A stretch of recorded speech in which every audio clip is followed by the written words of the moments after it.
What's up, everybody? Welcome to Chillaxin's the season premiere. What's up? What's up? What's up? What's going Got some on? How's it going? Not much. How's everyone doing tonight? excellent, excellent. It is Wrestlemania season. This is one of our favorite times of year. Got four top-notch wrestling fans in the house right here. A couple of new faces. Now, you all know me and Steven. We've been around. This is probably the first time you're seeing us on video because we don't do a whole lot of video stuff. But you've heard our voices. You know what we're all about. We're all about having fun and just freestyling off the top of our head about whatever. Tonight we actually have a little focus. So we're going to deal with a little WrestleMania talk, little wrestling fandom, if you will. I'd like to introduce you guys to a few new people here. We have Montana. Montana, would you like to introduce yourself, sir? Hey, everybody, I'm Montana. I reside in Kansas City, and I've been a wrestling fan since I could get my ass whooped by my dad as a kid. Right on. Thank you, Montana. And we have Mr. Jeremy down there. Jeremy, tell us about yourself, sir. Same thing, guys. What's going on tonight? My name's Jeremy. I'm currently living in Wisconsin.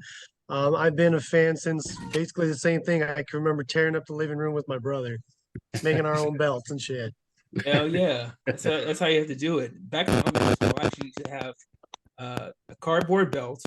And do you guys remember the model Rick Martel?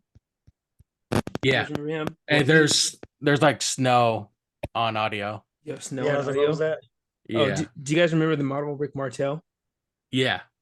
Okay, so I used to have a can of arrogance I made with some brute in it. I used to spray people with it back in elementary school. It's hilarious. But yeah, that's kind of dating myself. I'm probably the oldest one here between all four of us all together. I turned 45 and I've been watching wrestling since I was about 8 years old or so. So I go way back, so far back that I actually started at WrestleMania 5 and I had to go backwards to educate myself on what happened before that time. So so I got some knowledge under my belt there. Got some knowledge in my belt. Last but not least, our theater man, our movie guy. Hold on, I got some people. Jordan, can you please? Sorry, guys. This is the nature of live TV, of course, right here. Steven, would you care to introduce yourself again to our audience one more time? Sure. Hey, this is Steven, living over here in Vegas. I'm the second oldest person in this group, which is surprising. I've been a fan since basically I was a baby. My dad would lay down on the couch, put me on his chest to like put me to sleep while watching wrestling. So give me Jake the Snake Roberts, give me Coco Beware, give me Legion of Doom. You know, I've been a fan since I was a little kid. And then I stopped watching as a teenager for probably about 15 to 18 years.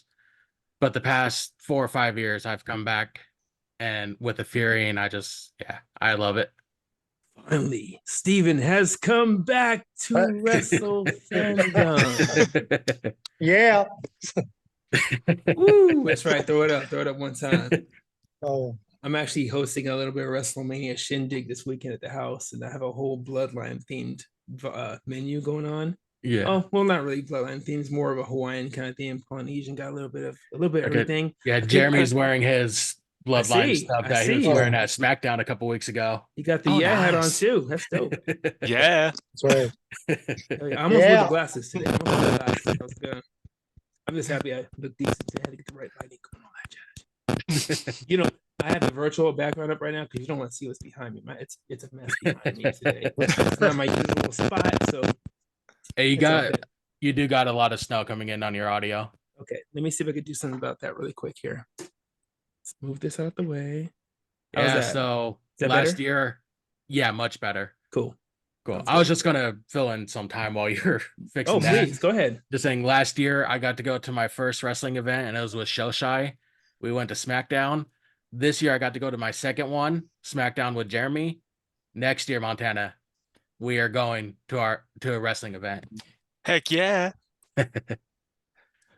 We don't have a ton of wrestling come through here, though. I'm going to be honest with you. We only get Raw and sometimes SmackDown, but we do have some local shows, which is always a good thing to support. Yeah. Local independent wrestling is so dope. I got introduced to a company called FSW out here, and just seeing the guys out there hungry and doing their thing, it's been amazing. Just getting to know the folks out here, it's been cool. Is that the Yeah. future stars of wrestling? Yes, it is. The same You know, ones. Karrion Cross came from there, Absolutely. That's and I why know I'm a a big couple other fan of guys him. did. Yeah. And that's why it baffles me so much that they're not using him the way he can be used. I've seen him do some great stuff out here. And then even in NXT, he's done some great stuff, but on the main roster, he just hasn't generated what we wanted to see. He's getting there now, finally. He's getting some kudos now. But is because I mean I was gonna wait till we talked about it later, but he's actually one of those that it's like, can we just give this guy a win already? It's like he's a menace for like 6 weeks and he looks awesome, and then we can't give him a win. And it's always a fight on SmackDown. He can't even get to a premium live event. Yeah. Like, give this guy a chance, man.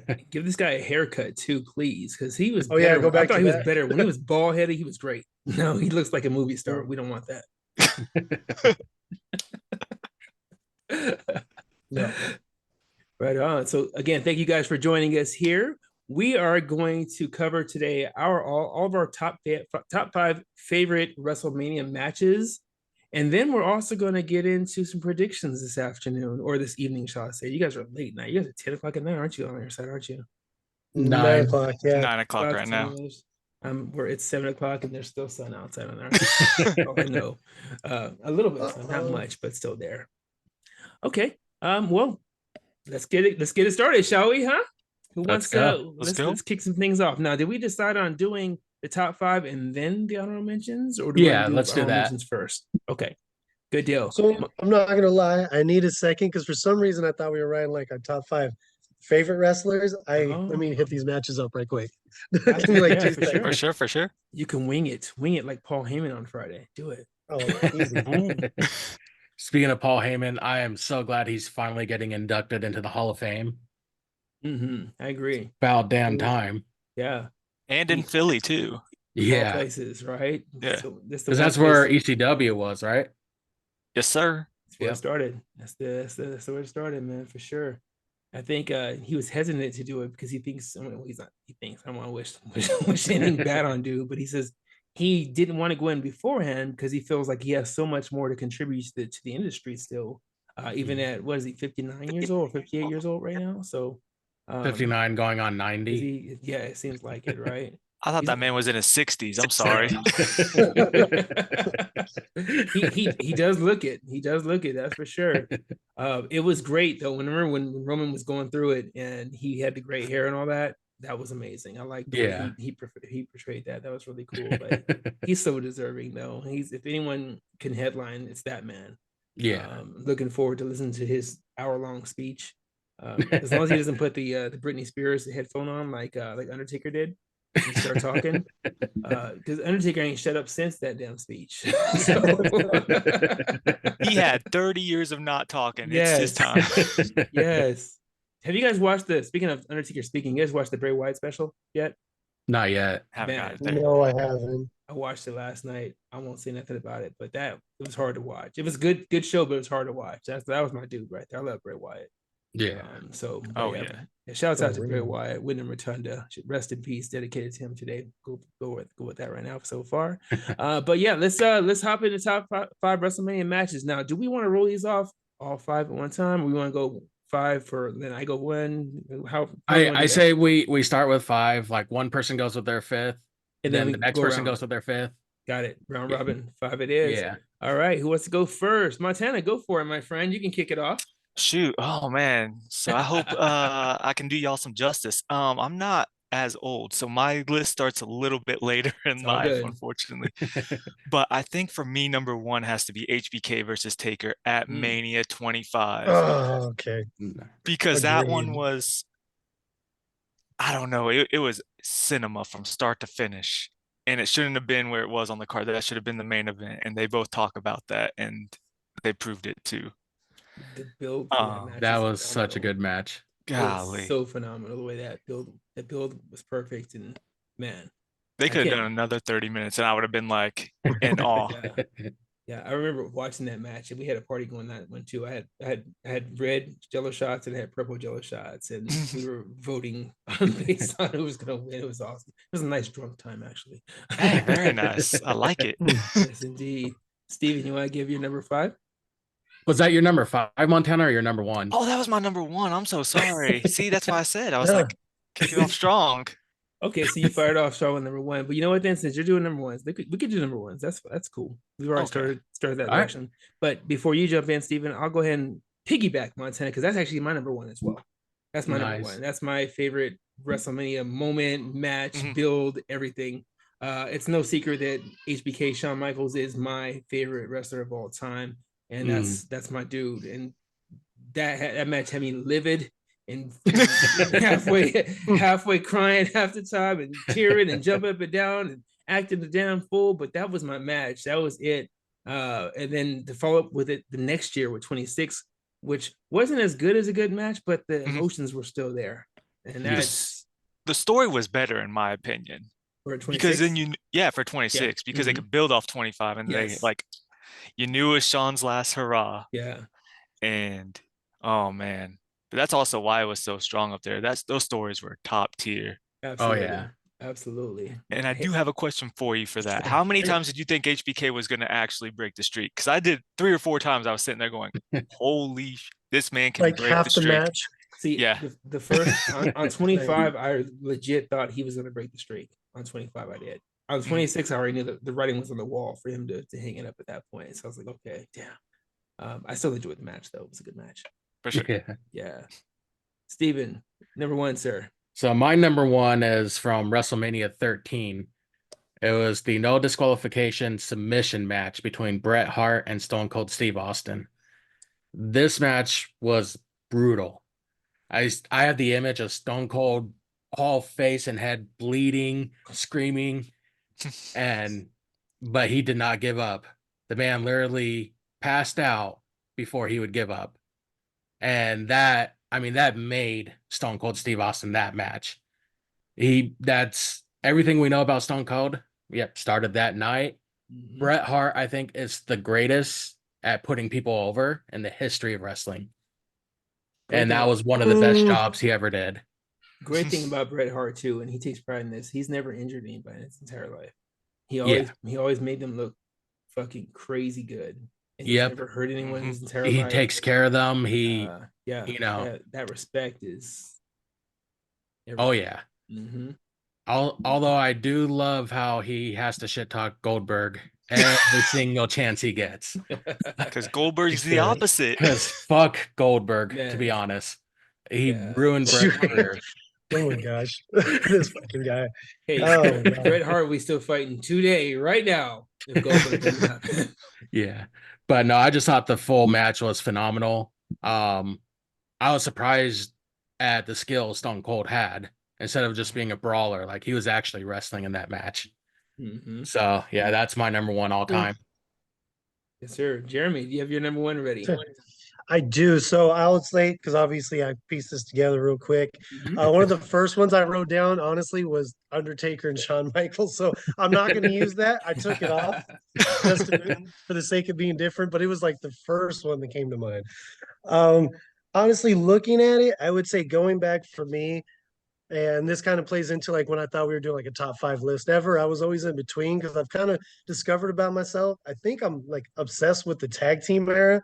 And I look back and honestly, I know they always want to say like that first ladder match with, Edge and Christian, the Hardy Boys and Dudleys, but honestly, it's the second one. The actual TLC match at WrestleMania, I think it was 17. 17. Like when he speared him off that ladder as a kid, there was nobody I wanted to be more than like the Dudleys or the Hardy Boys. Like that was the coolest shit I've ever seen. Like it reminded me of like the ECW era. Like I went away and just seeing the difference. Like it put tag team matches on the map to me.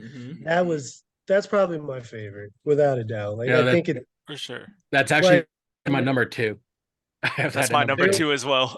Is it? Oh, okay. It's on my list. It's not my number 2, but it's definitely on my list there.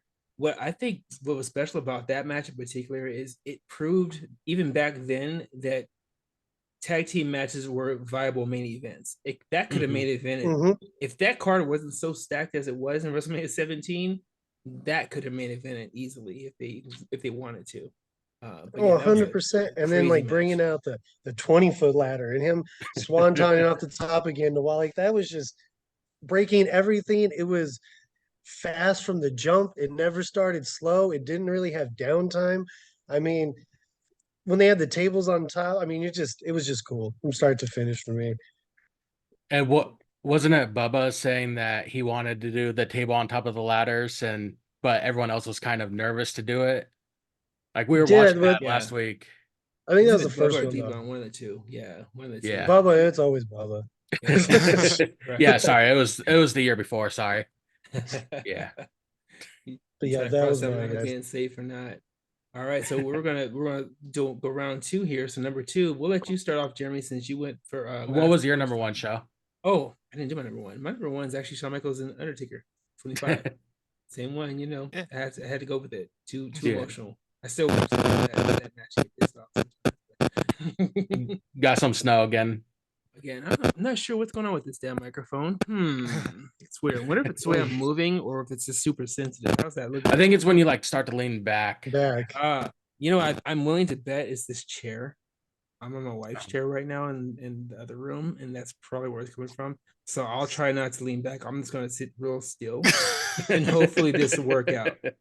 I'll sit up a little. This way should be good. I'm a little bit more on the microphone, so I'm probably a little louder now too. So I'll do this and try to leave it on. This microphone's hella sensitive though, like hella. One of those. Yeah. It's amazing. It's great when you're doing solo because you can hear everything, but you don't hear yourself on this Zoom. I hear everyone else, but I can't hear myself. So I probably would pick it up. But thank you for letting me know. Whenever it gets fuzzy, let me know. And Yeah. I'll make All an right. adjustment or I'll scratch my balls a different way. That's probably what you're hearing. They get a little itchy sometimes. I'm sorry. Jeremy, number two, sir. All right. Number two, and again, sometimes my order like could give or take where they land, but looking back at ones that I really like, that I really got like caught up in, like emotionally, and some of these are going to be newer. At WrestleMania 30, when Daniel Bryan won that triple threat match and that Yes movement was born, I was a sucker of. That was the shit. When he had to win the first match to get into it, and then getting into that triple threat, and him like, I think it was, what he tap out Batista in that match. Yep. With Randy trying to get back in, that was just awesome for me because that was the culmination of the entire storyline coming up. I didn't think they'd give it to him, and then he came out on top. So yeah, that was a great story. That was a great story going into that one. With all transparency, that's one of my honorable mentions. Actually, that's great. It's not That's the fair. honorable. It's not the honorable mention, but it's one of them. That's why we said personal favorites. I didn't say Yes. like the actual. That's my favorites. Oh, for sure, absolutely. Yeah, I love that match. That was such an awesome match, such a build to the storyline, and it was one of those first matches that we, the fans, we dictated it had to happen.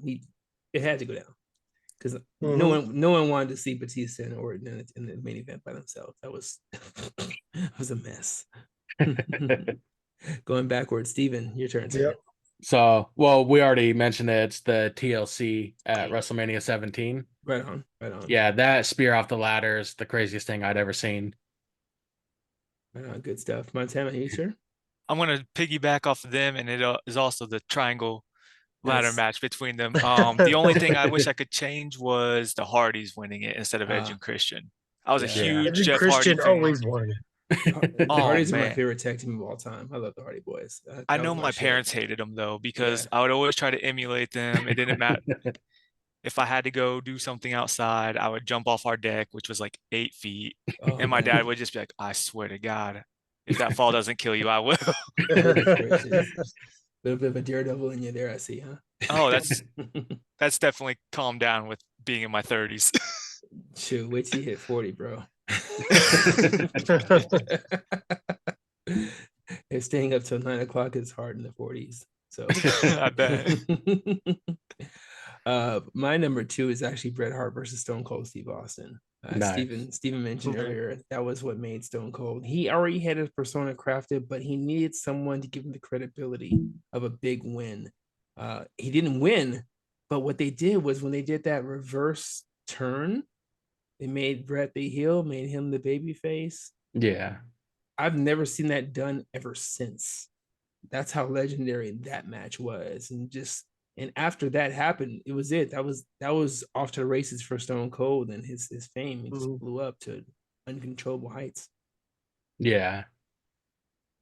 Yeah, I watch that match like once or twice a year. Like I love it so much. Doesn't get old. It does not get old. So I'll kick off our number threes, I guess, here. Going back to Shawn Michaels again. Shawn Michaels and Bret Hart, the Iron Man match, WrestleMania 12. Oh, The championship. The childhood dream comes to life. Yeah. I couldn't put it in my top 5, but it is an honorable mention for me because it was a legendary match. I mean, 0-0 going into sudden death overtime after an hour of wrestling. Like, that was insane. That was my first Iron match I've ever seen back when I was a kid. And I had trepidations of going into that match. Like, we're really going to get a 60-minute fucking match? Like, we're really going to get 60 minutes? We got to watch one match for 60 fucking minutes. And granted, my favorite guy was in it, but I didn't believe it was going to be that good. But it actually kept my attention the entire match, especially with no pinfalls to the very end, which was beautiful. So, yeah, I had to put that number 2. Yeah. Yeah. Jeremy, you ready for number 2, sir? Number 3. Number three. Sorry about that, brother. Again, I think this is honestly, I think it's the first, is it the first WrestleMania I remember? No, it's not. It's up there, but Austin and The Rock. I mean, just two iconic legends for me. I mean, that was the end of Austin. He put The Rock over in that match.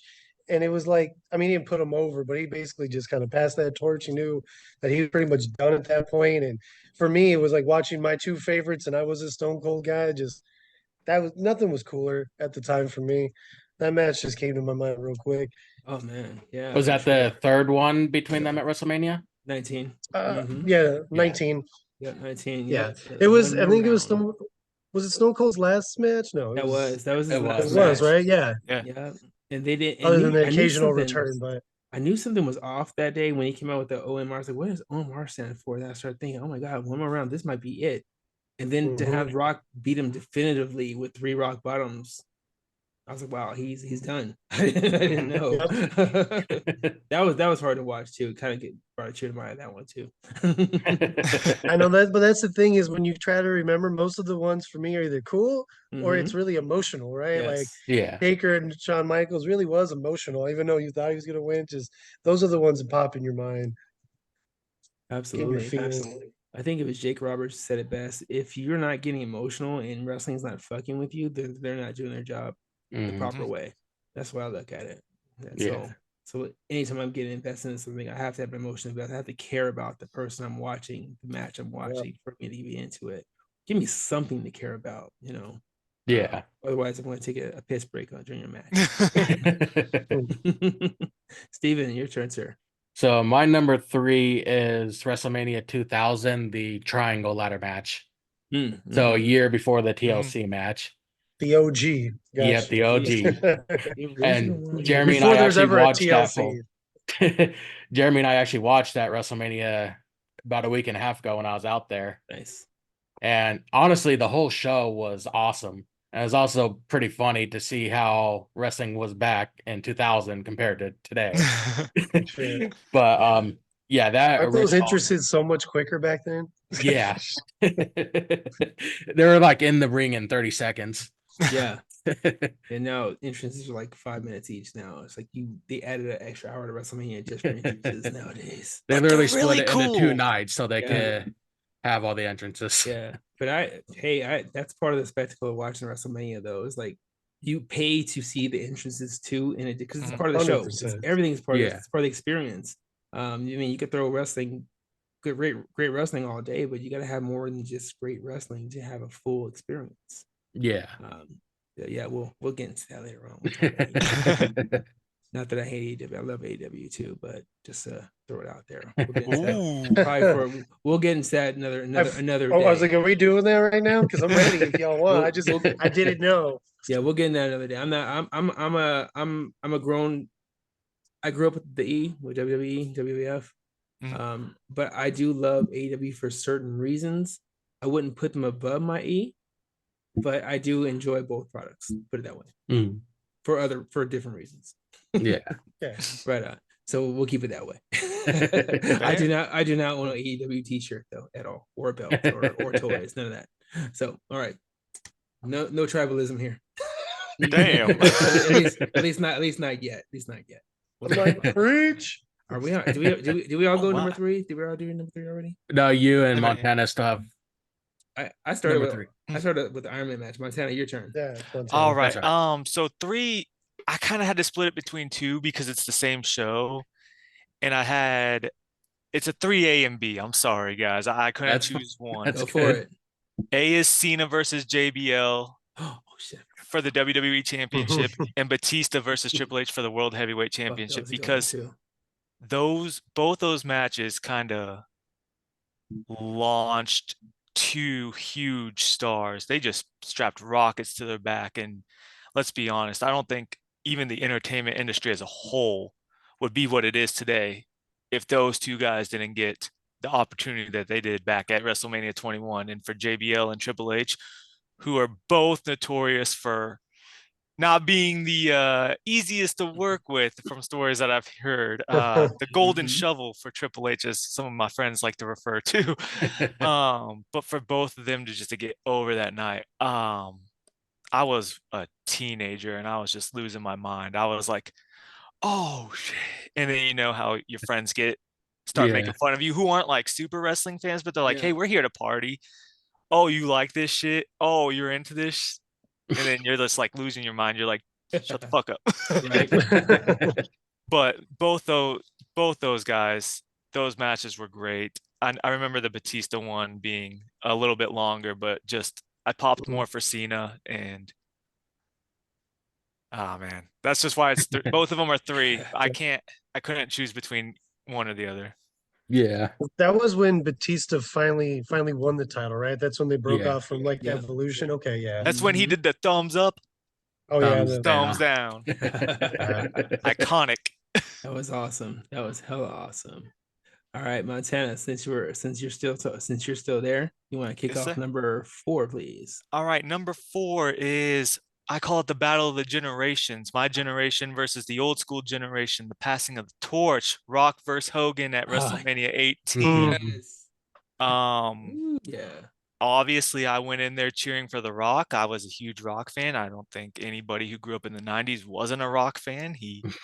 I mean, everybody talks like him. I mean, everybody had the swagger like him. And when you're a kid and then you see this guy who you saw a couple times on WCW, because once again, 90s kid, that's where I got my exposure to him. And I didn't watch much WCW or AEW, pre-AEW, if you will. But Rock versus Hogan, that match just went. It electrified. As The Rock would say, Toronto. Honestly, I don't think they deserved it. It should have came to Kansas City. That's me being biased, but great match.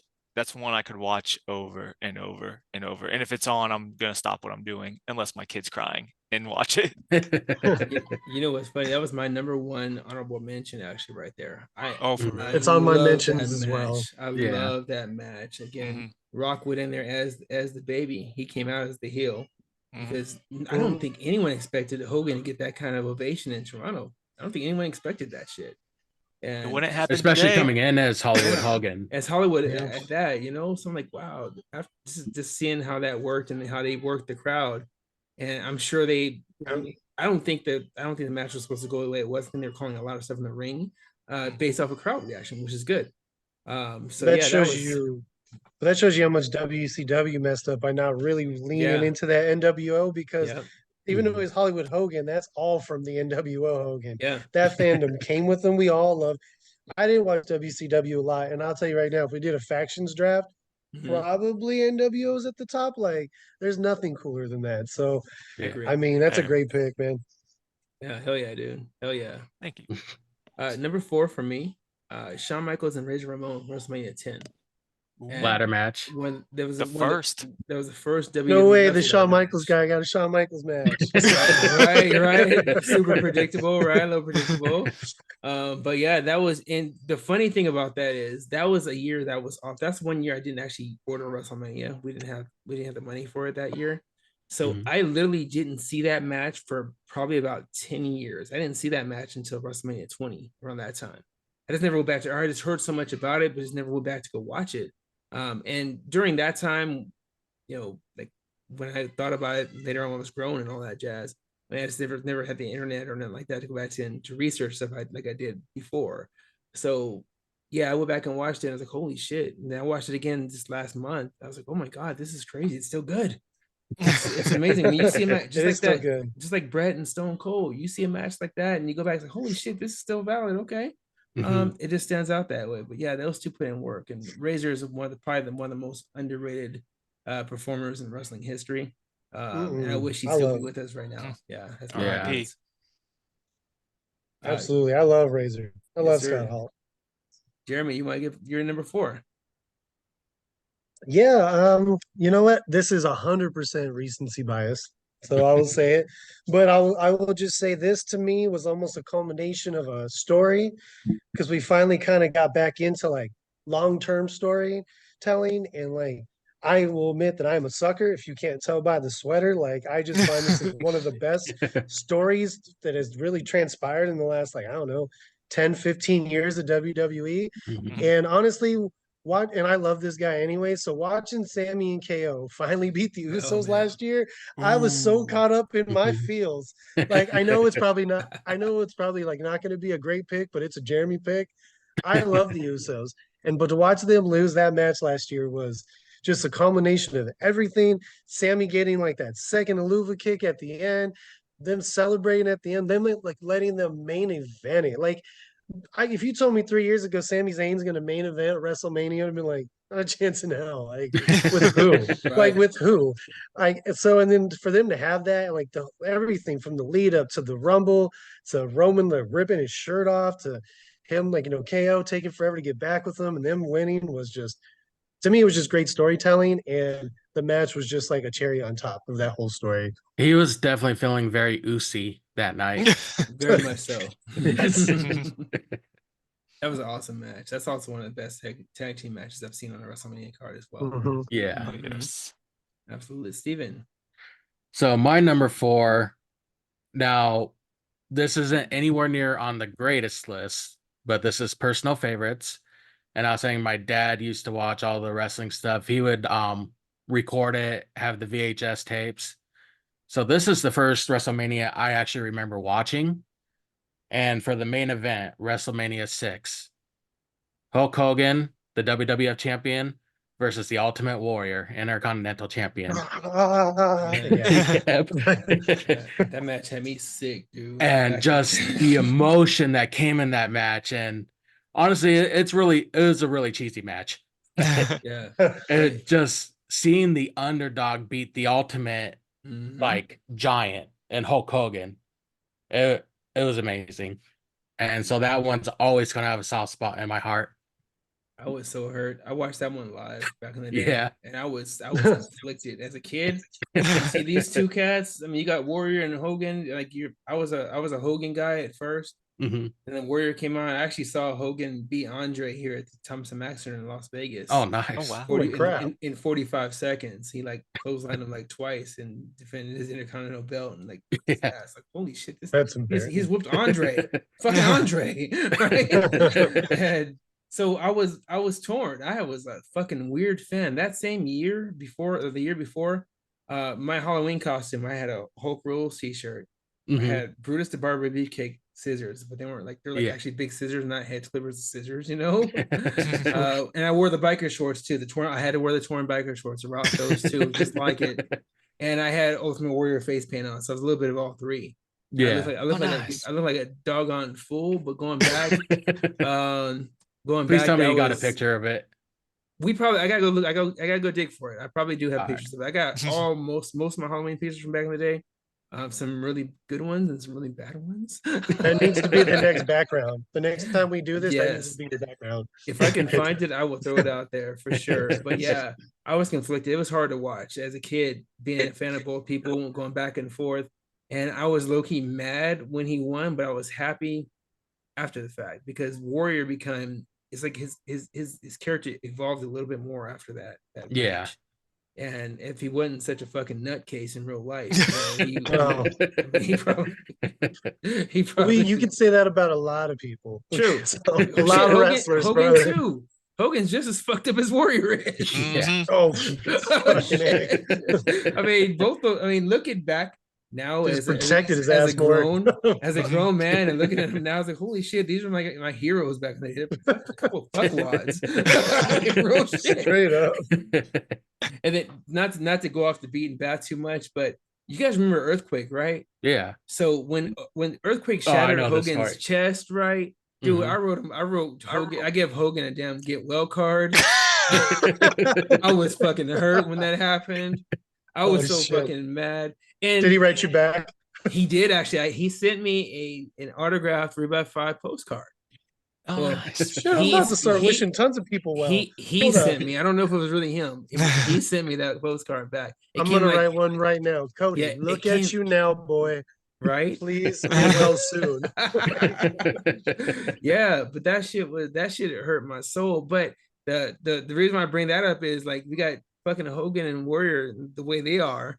Mm-hmm. And then in real life, John Tenta, the Earthquake, was like the nicest person in the world, apparently. Yeah. I didn't buy this shit because he crushed his fucking sternum. A 10 on the Richter scale, you know? All right, I didn't mean to go too deep into that. Oh, you're good. You're good.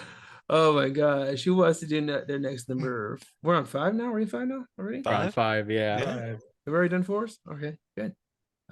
Steven, go ahead. Fire up number 4. Number 5, my friend. Number 5 and my first honorable mention can flip-flop like on any given day. Number 5, I have the second Stone Cold and Rock match at WrestleMania 17. I watched all 3 matches today. Actually, it was a slow day at work, so I was like, fuck, I'm going to turn on Peacock and watch these. And yeah, that second one was the most epic. It was the most brutal that they were to each other. Yeah. And they kicked the shit out of each other. And it was so much fun. And so, yeah, I have that as number 5. Was that the one with the build up with the Limp Bizkit My Way? Was that the one? Or was that the last? I think it was. Yeah. Was that Mania or is that the Rumble? It was one of them, but I think it was Rumble. That was an epic video package though. That video package was so bomb ass. Yeah. And so yeah, I was that one, the first one, honestly, all 3, I like of rivalries and WrestleMania, those 3 matches are probably like my favorite. So, but yeah, the second one I think is the best of the 3. Nice. Right on. Montana. All right. My number 5 is as of last year's WrestleMania as well. It's not the Usos though, as much as I love the Bloodline. But it's Gunther versus Sheamus versus Drew McIntyre. That is my first honorable mention. That match is awesome, dude. That is the first match I can think of where I wanted to go back day after day and rewatch it. And so, but I limited it to like once a week for like 2 weeks. And I was like, this is great. Like all 3 men just went in there and killed it. And honestly, like I said, if you don't have the Bloodline storyline, that could have probably easily main evented. Man, I'm glad you brought that one up. No, it's see, that's a good thing about not doing honorable just the end, because they always change. Oh, for sure. As we start remembering things, like wow, that was a fucking awesome match, dude. Remember when all 3 of them popped up at SmackDown last year's show? Yes. Oh my god. And it was Chop City. Yeah. Yeah, that was fucking awesome. That was a good show. And the reason that match is awesome, like again, my top honorable mention is that match, like if you want people to be like who say wrestling's fake or it's soft, like watch that match, bro. Go in there, like I think I'm tough. I'm not doing that. You're not chopping me like that. Like that match was brutal. That match was awesome pick. Man. Yeah, that's when you get that gentleman's agreement, and you're like, hey, I'm gonna chop you as hard as fuck. You do the same to me. We'll have beers afterwards. Let's go. You know that they were back there sore. But... Oh fuck yeah! Hell yeah! Oh man! All right, thank you, Montana. Jeremy, number 5, sir. All right, for me, this one was because this one goes into probably at least one of my top 2, at least one of my favorites. So it's definitely biased, and it was really for this person. It's just gonna say it's Roman Reigns versus Brock Lesnar at WrestleMania 31. That's when Roman finally kind of had the chance to really have a match. Like I always liked him through the Boo years, through all that stuff. cat. She gets down too. She's like, wait, Roman? Cats. But that was the match where like it was him, it was Brock, and we all know Brock can have those matches where they suck. I mean, as far as like it's just a ragdoll, but it was a good match, right? They're both bleeding. It shows Roman finally is gonna get over. And then all of a sudden you hear that music, burn it down. And Seth Rollins comes down and steals that fucking match just for like surprising, like the shockability of it. Like you said, the showmanship, like it was great. I didn't even see it coming. I think I kind of saw it coming, but I was like, it ain't going to happen at WrestleMania. And to watch all of that, to kind of like, it's almost like a Dusty moment where it's like, he almost had it and we're going to take it from you. And it has to be Seth again. And it just built up to all the other storylines those two had, even to this day. Yeah, I love that moment. And I brought it up last for a reason because I think we might be seeing something similar this year. Spoiler. I agree. I'm on your page right there, sir. Absolutely. Steven, you're number 5. Already did it. It's yours. My turn. My fault. My number 5 is actually our TLC match we talked about, WrestleMania 17. Edge and Christian, Hardy Boys, and the Jubbies. Nice. Again, that's one of those matches I watch it still once a year too. I gotta go back and watch it every time.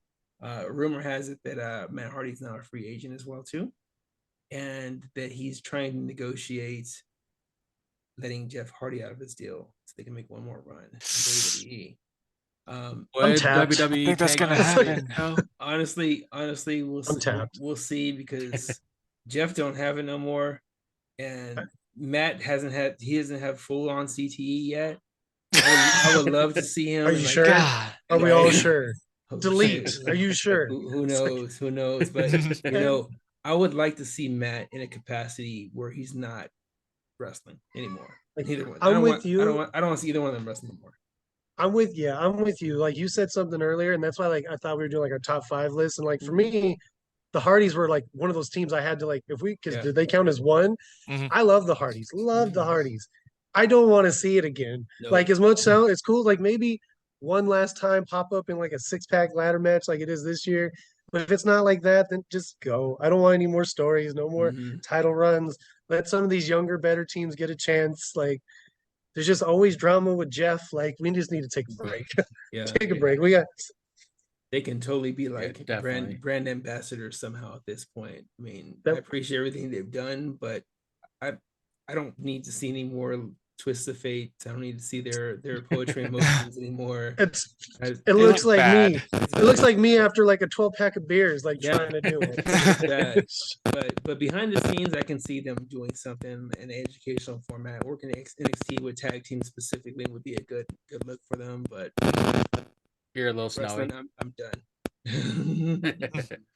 I'm done with that one. So I have a question for you guys then about that. So did you all pop at WrestleMania 33 when they were when the New Day was teasing like one more team and then they're about ready to run and then yeah. I did. Oh, you mean was I like this? In my living room? Of course I was. Yes. I was ready for that moment. That was like my nephews were like, "What are you doing? Who is this?" I'm like, "I hate you." I feel like that's how every middle-aged man dances, though. It's the Jeff Hardy dance, right? Oh shit! I can't go as fast as concussion. Anything with a beat, man. I'm going for it. Shoot, I still dress like that sometimes. I ain't gonna lie. Bring it back. Oh shit! Hey, me and Jeff are the same age. It don't matter. So we can do those things. I'm telling you right now, you cannot do a swanton anymore. I will say, I think WWE actually has Jeff Hardy reincarnated. Tiffany Stratton. Yeah, she is insane. What she could do. I'm all about Tiffy time lately. Tiffany's dope. I love her. I love her so far. Tiffy time. Thank you, Montana. Thank you. Right. I was so bummed, Jeremy, that you went to the bathroom when she had her segment when we were there. I was bummed for myself. Okay. Yes. Well, because you didn't have to go for yourself. You had to go for her. I know. Yes. Was her merch out though? Did you guys get some merch? Yeah.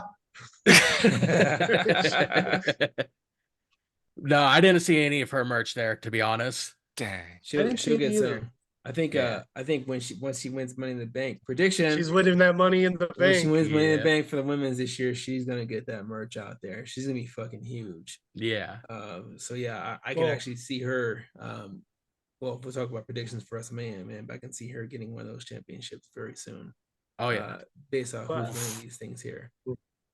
So just throwing out last, I don't know how many more honorable mentions we have, but I just feel like this is one that I need to say. Get him. Because it gives an emotional, I don't like saying the match was good. That's why it's kind of towards the bottom, but Shawn Michaels, Ric Flair, the retirement match, like it's just one of those things I can never forget about. Yes. So it's there for me. It wasn't the greatest match ever, but I love it. Feel something. And you weren't in your back of your mind like, oh no. Like it was going down, like, yeah. Have you guys seen the edit of it where they play the Titanic music? Right, and she's about to do the Sweet Chin music. That. I love that edit. I saw that. I gotta do Rick like that, guys. That was such an emotional match. That was crazy. Yes. Yeah. You guys got any more other honorable mentions as well? So a couple I had WrestleMania 14, Undertaker Kane, first match between the two. That one was amazing. 28, Undertaker, Triple H, Hell in a Cell.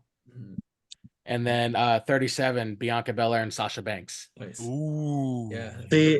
I was gonna say the only ones I have left because I didn't want to leave girls out. Again, recency bias. Rhea and Flair last year was amazing. Was very underrated. That was a crazy match. Them not getting a main event. I even know I love that Sammy one was like, damn, that match was good. And then probably honestly when Becky became Becky 2 belts. Yeah, that was good. Yep. Like, she earned her flowers.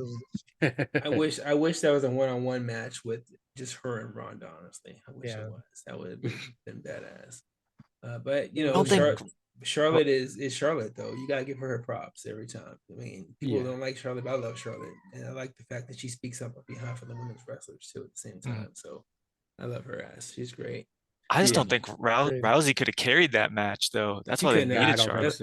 You need a ring general in there. I don't think they trusted Becky at that moment to carry it, but I also didn't. I knew that they also think that Ronda wasn't ready at the same time. So hey, let's put in the sure thing. We'll put in Charlotte to be the glue to hold it together. Can I take a quick poll? I just want to get the vibe of the room. How many people in here liked Ronda Rousey as a wrestler?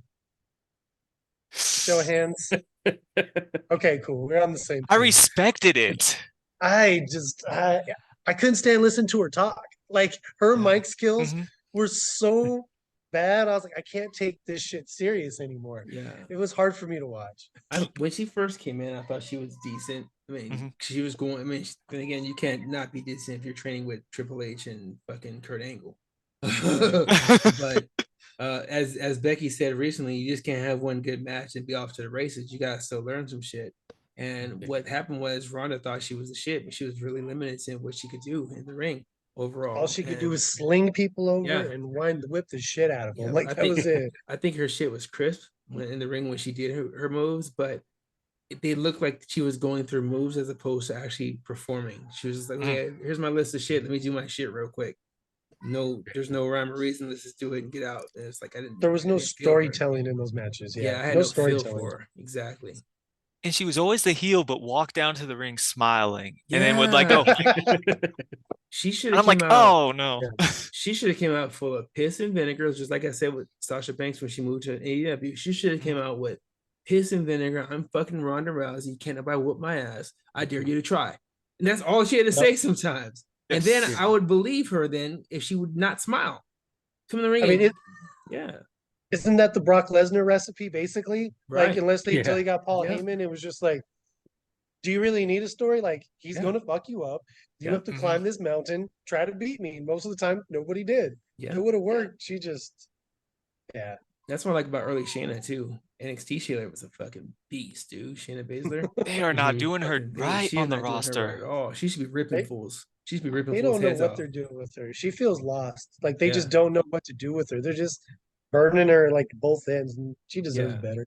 But I don't want anybody to beat Rhea. I don't either. Trust me, I really do. I love me some Rhea Ripley, bro. Who doesn't love mommy? Dude, she's fucking. Dude, she can get it. I don't want to say it that way, but be like that. But she can get it, bro. She's a main event superstar all day, all day. And she's only what 25. She's not even. Rhea's young. Rhea's young. and she's that solid in the ring. She's only gonna get better. And her mic skills are top tier, man. Mm-hmm. Yes, Hey, indeed. do you guys care? I gotta just run for like 2 Go ahead. seconds. Go ahead. Yeah. This is a great transition here. So, ladies and gentlemen, this episode of Chillaxin is not brought to you by Michelob Ultra. I'm drinking it because it's only 2.3 carbs, and I'm trying to stay away from carbs right now. I'm losing a little weight right now. That's where I am.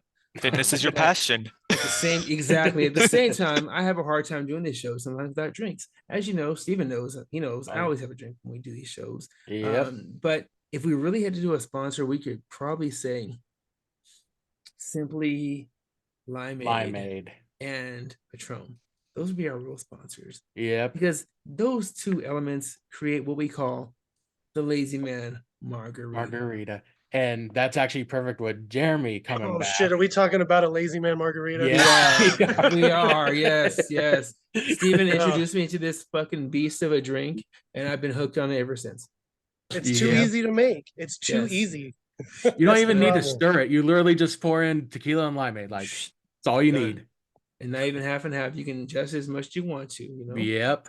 Yeah. See, I figured this would be a good spot to, like you said, you were going to transition. So I'm getting on show's levy. Just saying. Yes. Bring out the beer, my friend. Bring it out. Montana. I think I wanted you to have it when the first time I went out there. Mm-hmm. But that was the night we all went out and we had that cranberry drink first. And then we left, so we didn't have time to do the Lazy Man margarita. Yeah. Because we had Crown Royal and cranberry. It was good. Oh, it was when the Crown Apple dropped. Yeah. But it's no Lazy Man margarita. When the stars all align and we're all together one day, we're gonna go through this big ass bottle of Patron. Oh yeah, that you have in your freezer. I have a gallon of Patron sitting in my freezer right now. It's been there for like 2 years, right? Somebody off the streets like said, "Here, yeah." They're like, "Here, take this bottle." It was like random as fuck. We're leaving town, but we bought too much liquor. Okay. So I'm not even kidding. I literally had this giant bottle in my freezer too. I even moved with it because when I left one of my jobs, somebody gave me this big bottle and I was like, fuck, I don't even drink it. I'm like, but thank you. And it just sits in my freezer too. So I'll contribute it to the cause. Fuck yeah, dude. Fuck yeah. We'll have to make Minnesota happen next year. That, and I think we need to get you guys got a free place to crash. Right on, I'm down. I'm down.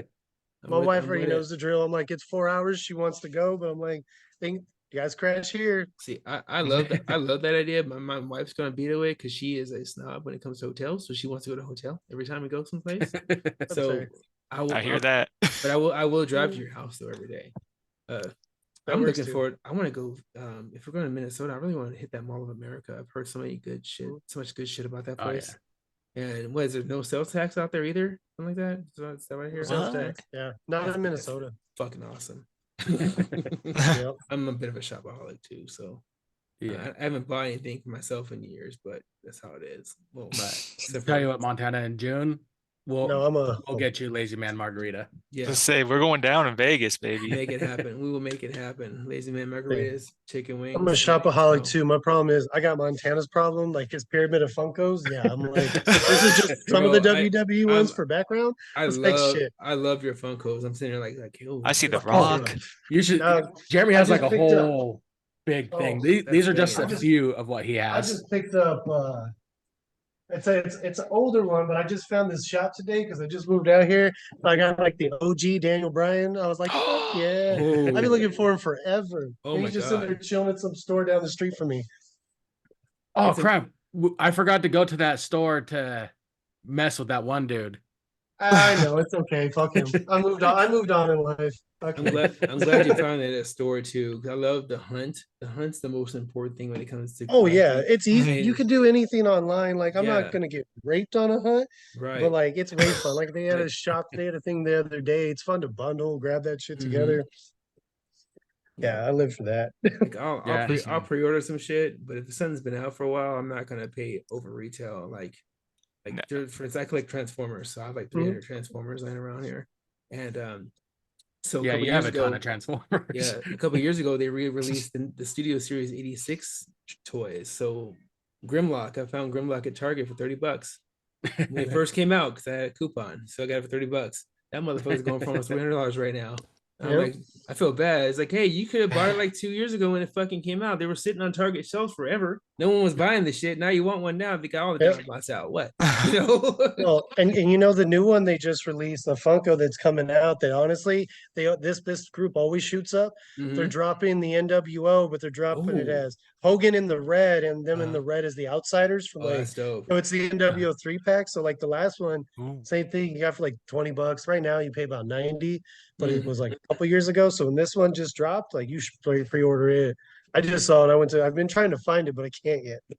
I can't find where I can buy it yet. I need that one too. I need that whole set right there. Got a lot of Disney ones. Got a lot of Disney's. Good stuff.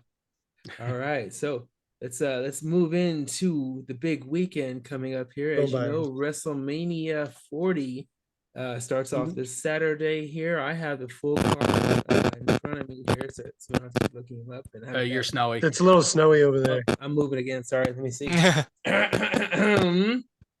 something. There we go. Better?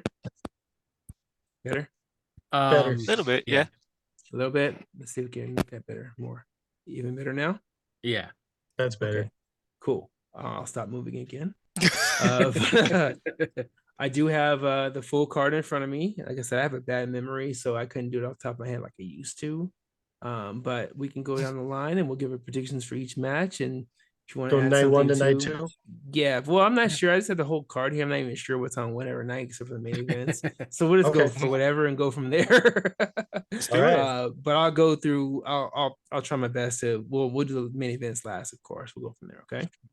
Sounds groovy, folks. So let's kick it off with a 6-person tag team match. We got Bianca Belair, Naomi, and Jade Cargill versus Damage Control. Jeremy, you want to start off with that one? This one's probably the easiest one of all of them. There is no way that Jade Cargill is going to lose her debut match at WrestleMania. I don't care what happens. I don't care if interference somehow happens, which it's not. Like, Jade is going to shine. Jade's the only thing that may stop Tiffany from winning at Money in the Bank. It just depends where that story goes with her. And you put Bianca and Naomi together, and if they lose somehow, like you expect me to believe Damage Control is going to beat those three straight up? No. Jade, Bianca, and Naomi are going to smash Damage Control. I agree with that. I think it looks like all three of us, looks like all four of us are in agreement there. Absolutely. Yeah. There's no way in hell. I think Dakota I think Dakota Kai takes the pin to keep the tag team champ strong. But yeah, that's definitely a Jade Cargill moment for us here. Yeah. And they're not breaking Bianca's streak. She's the new Undertaker. She's undefeated. She ain't losing. Time. Absolutely. And then Michelle McCool is gonna come out of retirement and take her out. Stop that. She's a mother. Oh dang. But she's married to the Undertaker. That's funny. It's gonna happen. Trust me on that one. Next match in the card, I have Bobby Lashley and the Street Profits versus the Final Testament. Six-man tag team, Philadelphia Street Fight. Sponsored by Dr. Dre and Snoop Dogg's Gin and Juice, I might add. They really are. Oh, that's awesome. I got the Final Testament winning this one. Actually, I think again Cross needs a win. I'll agree with that. What do you guys think? Yeah, Steven? I think I'm leaning towards Lashley and the Street Profits because they also need a win. They do. Jeremy? I bounce back and forth because, like you said, these are two teams that really need a win. But I think they're gonna finally give it to the Final Testament. Like, and it's not just because Cross needs a win. Like, AOP is awesome, and they've never been given a push really. Like, they just basically come in, fuck everybody up. And then they just shun them. Like, so yes, I think the Final Testament finally gets over somehow, some way. I think they finally get a real win on a premium live event. Lots of starts and stops with the Final Testament before. I'm glad that they're gonna finally get behind them. I can actually see that match opening the event on night one just to kind of get the energy up. It makes sense. I think it is. Either that one or the following match would also do it as well. You got Rey Mysterio and Dragon Lee against Santos Escobar and Dominic Mysterio. What do you guys think about that one, Steven? That one, I got Rey and Dragon winning. Montana? No reason. Just that one I was going back and forth. Mm-hmm. Considering we're doing sequel matches this year, I'm gonna say Dominic and Santos get the win over Ray and Dragon Lee because I feel like Ray would put his son over, is willing to put his son over. And Dominic might be the hottest, and when I say hottest, nuclear level heel there is. He gets booed with just by looking at a microphone. Yeah. To me, that he just got married a couple weeks ago, and when he went to go talk, Damian Priest started booing. They booed him, and then everyone laughed, and then he started talking again, and everyone booed him. He's not even safe at his own wedding. Keeping kayfabe alive. I heard they kept Rey Mysterio hidden, so it looked like it was a deadbeat dad. He didn't show up at his own kid's funeral. Oh, not funeral. wedding. I'm sorry, I got funeral. No, he was. He actually was there. Yeah. He was just putting his hand up above his mouth. Yeah. So they couldn't get his face because there's a picture of him and Finn Balor just hanging out with each other with cowboy hats. It's hilarious. Trust me, you don't want to see Ray without a mask. Oh, I've seen him. I was there when his first time masking. It was fucking weird. Yeah, I wish I can undo it. Trust me, I don't want to see it again. Yeah. It's amazing how young he looks compared to his wife. His wife looks old as shit. Like, wow. Agreed. And no offense, but she looks in comparison, put it that way. She's not ugly, okay? She's beautiful, but you can tell the age difference. Remember at the SmackDown we went to, that was the one where Dom went off on his mom and finally baited Ray, and Ray came and just laid him out. That was the best. Good match. Is that the one where they set up the match for last year's WrestleMania? Yeah, that's the one we were at. Okay. Yeah. Where he finally hit his kid. Yeah. Yes. What a deadbeat dad, man. So Jeremy, are you on the Santos Escobar Dominic tip too? I struggled with this one too because I really feel like Dragon Lee's going to steal the show, but I think Dominic and Santos are going to win this round. I think they are. I think they're setting Dom up for some stuff with all like the LWO and Andrade stuff. Like I think Dom's about to get a push, so I think he's going to get a win this year. I agree. I think Santos and Dominic's going to win. I think that Carlito is going to play a role in this situation here too. Like mess it up. Yeah, that would be cool. I think Carlito might feel a little jaded for not being picked over Dragon Lee by Rey Mysterio. I think that he might have a picture in that. But I also think that they're going to set this Rey Mysterio Dominic thing up for a three match series. Ray won last year. Dominic gets this one. Hope no. Next year, Mask versus, or it's gonna be Mask/career. That's gonna be. Okay. So I think next year, his career. I think Ray retires next year. Dominic wins that one, and he takes over the Mask at that point, and there will be a face turn eventually for Dominic eventually. Yep. Right on. I can see that. Yeah, something like that. I don't know. Long term booking. I love booing this man, though. I do too. I think everyone does. It'll be hard to take that away. Yeah, we were booing him hard just a couple weeks ago. You have to. There's rules when you attend events, guys. Well, except your twin, that was 2 seats from me. You know what? I can't help that he had good takes. He was just a weird guy. I can't help it. That's funny as shit. It was his voice. He was a weird fucking guy, and I'm gonna leave it there. Gotta protect them McNuggets. I'm like, stop saying that. Oh my god! Like, after the 5th time, I was you said by one of those folks. Yes, but the problem is every take he had, unfortunately, was similar to mine. I'm like, damn it, I hate my life. Yeah, that's the funny thing about being in a wrestling fandom. We agree on a lot of shit, but we have the most diverse group of individuals. Very. And sometimes we have the smelliest group of individuals too. Yes. Oh god, the junkie that was in between Jeremy's twin and I. Wait, what? There was worse. This dude was tweaking bad. Yeah. Every 12 seconds, he would like, and then he'd be like, and then his friends would be like, "Boo, Ray!" He's like, "I like Ray." I gotta go. Ooh, Irish Phil. I like. I like Cody. I like Cody. Do I want to come to Minnesota now? That was God. Wisconsin. This was That Milwaukee. Oh, this was Milwaukee. Okay. Okay. It was weird. Yeah. See, in Milwaukee, I can find myself getting drunk enough to avoid that situation. So I'll be all right. That'll be good. Well, I did too. I just put Steven between us. There you go. That's how you do it, man. That's how you do Welcome it. to Milwaukee. Right. Jeremy, we're Time gonna to earn your stripes. right. That's right, brother. Yeah. Yeah. Speaking of Jeremy, we're gonna let you kick off LA Knight versus AJ Styles. What do you think, sir? Well, Pretty I easy, right? think I'm gonna say yes. I don't see how LA Knight loses this match. LA Knight is winning this match. I get it. AJ, for whatever reason, joined the same club Randy did. Like, let's get bulked in like 2 months. I mean, they both look like they're badass, but LA Knight has been doing the work. You want to talk about fan push? Like, I don't know if I really liked the guy as much as I have like him since I don't know, like Stone Cold came up like real quick, or like somebody who really took fire, especially how old he is. He almost reminds you of like Diamond Dallas Page, right? Like, give this guy a win. He deserves a win. He's been putting in the work. And if you have him lose to AJ, you're gonna kill him. And I cannot bear to watch that shit. So that it has to be LA Knight. Yeah, AJ, I love AJ Styles to death, but he's not as high as he used to be at this point. And you're absolutely right. A loss to AJ is going to kill him. But at the same time, a win against AJ will put him over even higher because AJ will make you look good. Yeah, Money in the Bank. Here so he good. comes. Yes, sir. That's my Money in the Bank winner too. For the men's side, absolutely. Steven, what do you think, bro? Yeah, I got LA Knight winning for the exact same reasons. Yes, indeed. Montana?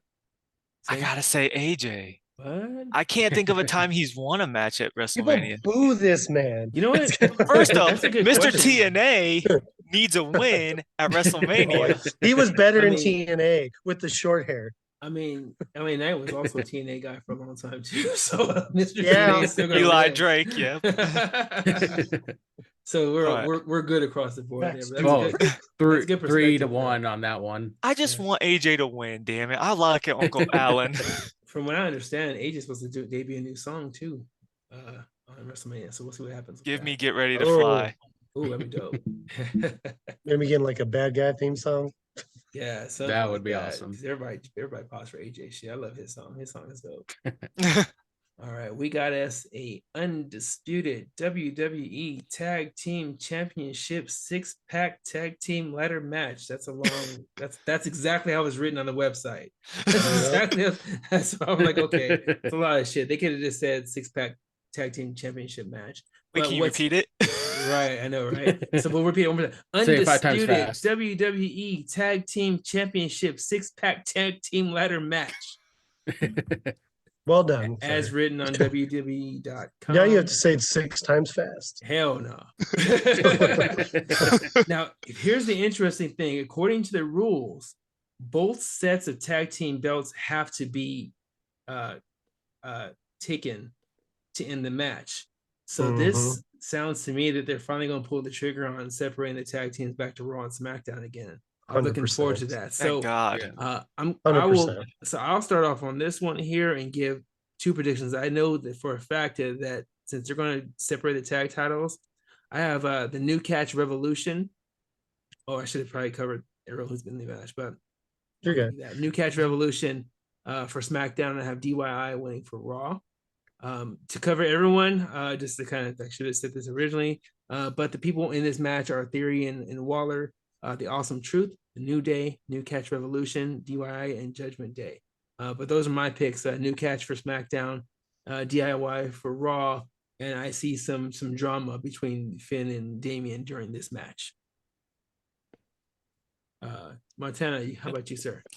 I'm gonna go Awesome Truth for the Raw side, just because how much they've been playing up with New Day, or not New Day, Judgment Day. Sorry, there's so many days versus R-Truth and The Miz. And I'll go New Catch Revolution too, but I gotta say, I really was hoping that Pretty Deadly was gonna be in this match. I love it. Yes, boy. You know what's funny? Before I even pulled the card up, I had Pretty Deadly listed as a participant. I was like, oh, they're gonna win. It's like then I looked at it, like, oh shit, they're not in this match. Fuck. So Right. yeah, it threw me off a little bit. But yeah, they'd have been a nice pick for SmackDown. Their act is kind of cool. I like their shit. They're going to be champs one day. Oh yeah, they will.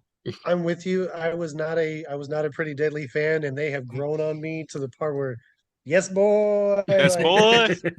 It started with that injury shit. That injury shit won me. It was so damn funny. I was like, Man. you guys are good. Didn't you miss their segment too? Damn. So, oh no, you were there. Okay, it was just Tiffy. Oh, I would trade those two segments if I could, though. Yeah, for sure. If I had a choice, I would trade it. Steven, what do you think, bro?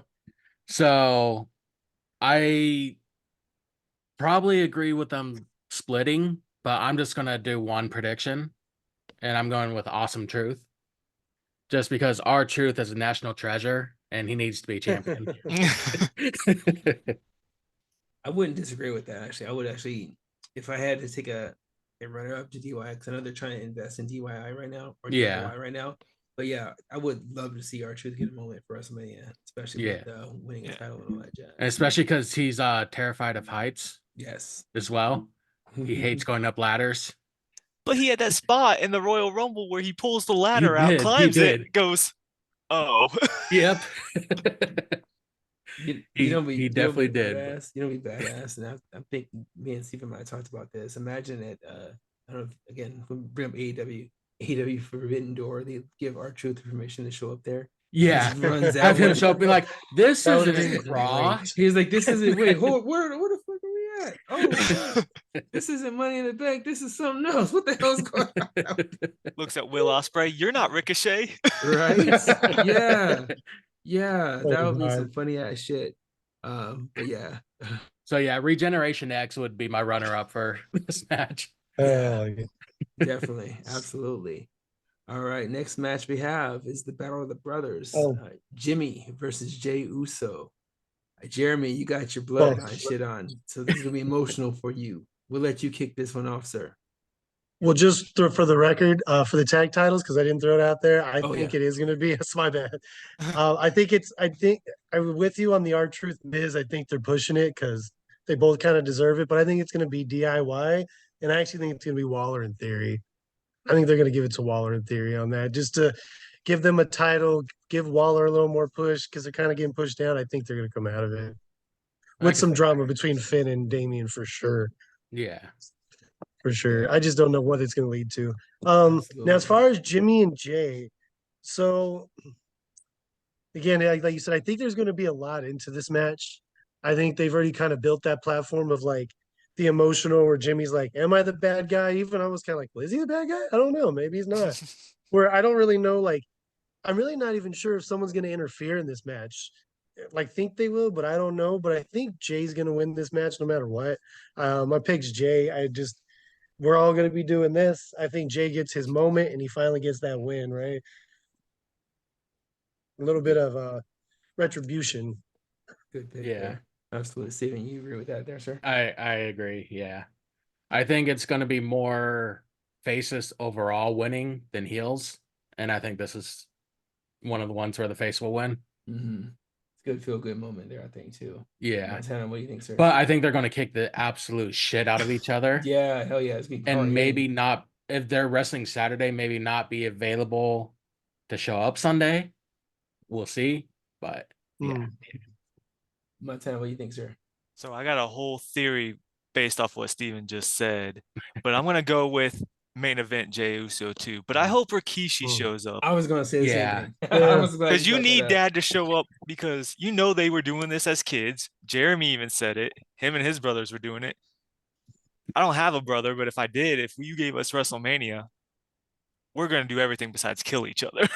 Yeah. Now, do we want him to show up as the Sultan or just Rikishi? Give me Junior Fatu. There you go. TNA. Yeah, there you go. Even another TNA reference. Yeah. Oh yeah, good stuff. Yeah, I think we're on the same page. Sorry, Montana. Your dad literally just texted me. Yeah. Why is he still awake? He's asking if anything's going on in Vegas. Nothing. Nothing but great weather, actually. The weather's beautiful outside right I now. hate you guys. It was 50 today, and I had to do my hard 75 walk out in 50 Guys, degrees. I had 12 inches of snow since yesterday morning to God. today. It's not going to stop till the morning. So. Oh no! Oh, sorry, you lose. I went from 20 degrees on that day I flew back to 83 degrees when I landed. Dude, the snowstorm got worse once you left. It's finally done tomorrow. Oh, I'm sorry I brought it all out because you guys were having a nice winter until I decided to come out there. Yeah, Good job, Elsa. Right now it is a lovely, lovely, lovely 68 degrees as we speak here in Las Vegas. Oh, 1 degree away from being nice. Yes, indeed. But we did make 79 as a high today, which is great. Oh, nice. Yeah, I didn't see the light of day because I was working all day, but it was good to have the windows open, just kind of have it there, Yeah. Not too bad. Good stuff. Let's get into some title matches, friends. The Intercontinental Heavyweight Champion, Gunther versus Sami Zayn. What do you think, Montana? Oh, I think I was hoping Chad Gable got added to the match, but I don't think that's going to happen now. I think he's going to be in Sammy's corner, and I think that they're going to find a way to get it off Gunther, so Gunther can finally be pushed to the next level. So I'm going to go Sami Zayn just because we're about at the season finale. It's the biggest stage of the year. He's going to get Sami Zayn. It's going to be in Zayn. Right on. Steven, what about you, sir, Steven? I actually have Gunther winning, and this was a last-second change on my part. I think he's going to win just to lose it to Chad Gable at Backlash. So I think, I think Gable's gonna, avenge his protege, Sami Zayn, at Backlash. I do have to ask this though: isn't Backlash in France? Do you think they're gonna have the German guy lose in France? Yes. Yeah. Yeah. I didn't know they got along so well. I just think it's like a European. I mean, aren't they going to Germany later in the year for if you're gonna have Germany lose, if you're gonna have the German guy lose, I think France makes sense based off of history. That's fair. That's fair. However, but they do have the battle in Berlin later this summer too. Yeah, that's which I can see him competing for the world title. He'll be going for the world title by then. So, I think give him just one more month. But something I didn't realize until I watched the Raw recap yesterday. On Saturday, which is when the match is happening, it'll be day 666 of his title reign. 666. Pick up sticks. It is. Yeah. Yeah, because I was listening to Michael Cole's like, this is day 661 of his reign, and their match is 5 days later. Ain't that about a devil? But no, I think Gunther wins and then loses it a month later. Jeremy, what do you think, sir? I'm in the same. I see both arguments, and I flip-flopped back and forth between both because I'm a Sami Zayn guy, and I'm like, let's get this fucking title on Sami. But when I go through the card and I really start thinking about we always think the titles are going to change. I think Gunther's winning this match. I think he's going to extend that reign. I think they're going to find a way to get it off him in the next few pay-per-views because I agree. I do think they're getting ready to set something up for him to move up. Like, it's time. He's already beaten up enough Bronson Reeds of the world. But I think he's winning this match, and I think we're going to figure out maybe it's a triple threat at Backlash with Chad Gable. Maybe they wait till SummerSlam. I'm not sure, but I think Gunther's coming out of WrestleMania IC champ. I'm gonna go with Zayn on this one. All right, split. I want to say that Sami Zayn gets the belt off. There's gonna be some shenanigans. There's gonna be some Gable activity, but it won't be a dirty win per se. Gable will have a presence, but it won't be a dirty win. Sami will still ultimately win, and he'll beat Gunther. But what's gonna be interesting is the next night on Raw. I think Gable turns on Zayn at that point. We get Zayn and Gable as the next next in one line. One of those two need a turn. One of those two need a turn just for a different light on their character. Chad Gable needs one. Yeah, I want to see Gable with a mean streak. I want to see You what gonna he have does. him turn on Otis and Maxine and Akira Tozawa? Well, I want him. The entire world just turned on Maxine. Yeah. Whoa, not up in here, not in Kansas City. I mean, I didn't either, but I'm just saying the majority has. Yeah, Maxine is a piece of work. I love her. She loves you too. If only that were true. That's pretty cool. That was our first split, huh? Very nice. Yeah. Good stuff. About this one here coming up. And I already know we're gonna let Steven kick this one off. This is for the United States Triple Threat Tag Team, or excuse me, I'm in the tag team mode again. Sorry. The United States Triple Threat match with our champion, Logan Paul, defending against Randy Orton and Kevin Owens. Steven, I know your guys in this match, so I'll let you go at it. Logan Paul's your guy? I hate Logan Paul with a passion. He's a great wrestler. I hate him as a person. Mm-hmm. As much as I want to say Kevin Owens is winning, I think Logan Paul is going to win because he's the sponsor for SummerSlam. So he has to be the champion going into SummerSlam, where he'll lose to LA Knight. So that's my predictions for that. So I unfortunately have Logan Paul winning. Right and on. I never want to say his name again. Who? Logan Paul. All right, who and wins? I know Jeremy feels the same way. So who wins Jake Paul and Mike Tyson? Tyson better lay his ass out. I hope so. Oh, it's happening. I think he's gonna take a dive though. I think he's gonna take a dive and fucking Jake's gonna win. It's fucking rigged. Jake is gonna win. He's gonna take a dive. He's just there to get paid. I don't hate the guy for getting paid, but please, I'm not having an argument if this is a real fight, you guys. It's not. It's not. Okay. No, you're right. And what's Jake gonna do? Be the guy who lost to an old man, or the guy who beat up an old man? Like this is garbage. Sorry. The guy on the plane was the guy who lost to an old man. It's supposed to be a wrestling podcast. Hey, we'll get into that one of these days too. We'll see what happens. I gotta educate myself more in boxing again. I lost my boxing nerve for a long time. But it's kind of a joke now with Jake Paul out there doing shit. So when Jeremy and I were at the Bucks Lakers game last week, they did a segment to name as many boxers as you can in 30 seconds to see if you can name more than Damian Lillard. Shit. And the fan got like 20, and Lillard had like 21. Wow. Oh wow. Yeah. Man. And now I'm thinking about how many boxers I can name in 20 seconds now. But do they have to be active boxers though? Because I can't. No, they did some retired ones. Okay, yeah, I could do. Like, all my people probably be retired. I don't know any current boxers. Right? Nobody's there right now. Jeremy, go ahead.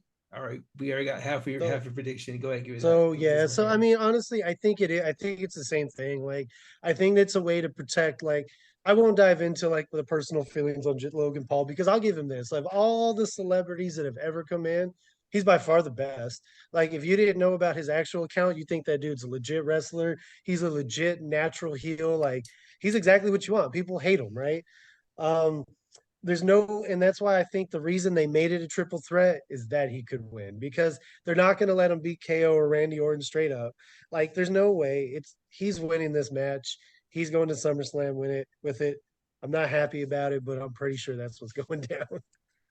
Yeah, I can see Kevin Owens taking an RKO and then Logan Paul doing something to Randy and then pinning Owens at the end. That could be the scenario. Oh yeah, he's not going to pin. He's not going to pin Orton. Shady where it's going to be something shady where Orton and KO really just either fuck each other up, or somebody else comes in, or like a KSI hands him knuckles and one thinks he stops. Something's going to happen. Shenanigans are bound to happen. Yeah, I originally had Kevin Owens winning just for a feel good moment, but then I was like, potential Logan Paul SummerSlam, United States Championship match versus Bad Bunny in Ohio. Imagine that would break the fucking internet. Bad Bunny versus Logan Paul for a title match. Oh, it would break the internet. But who would carry the match?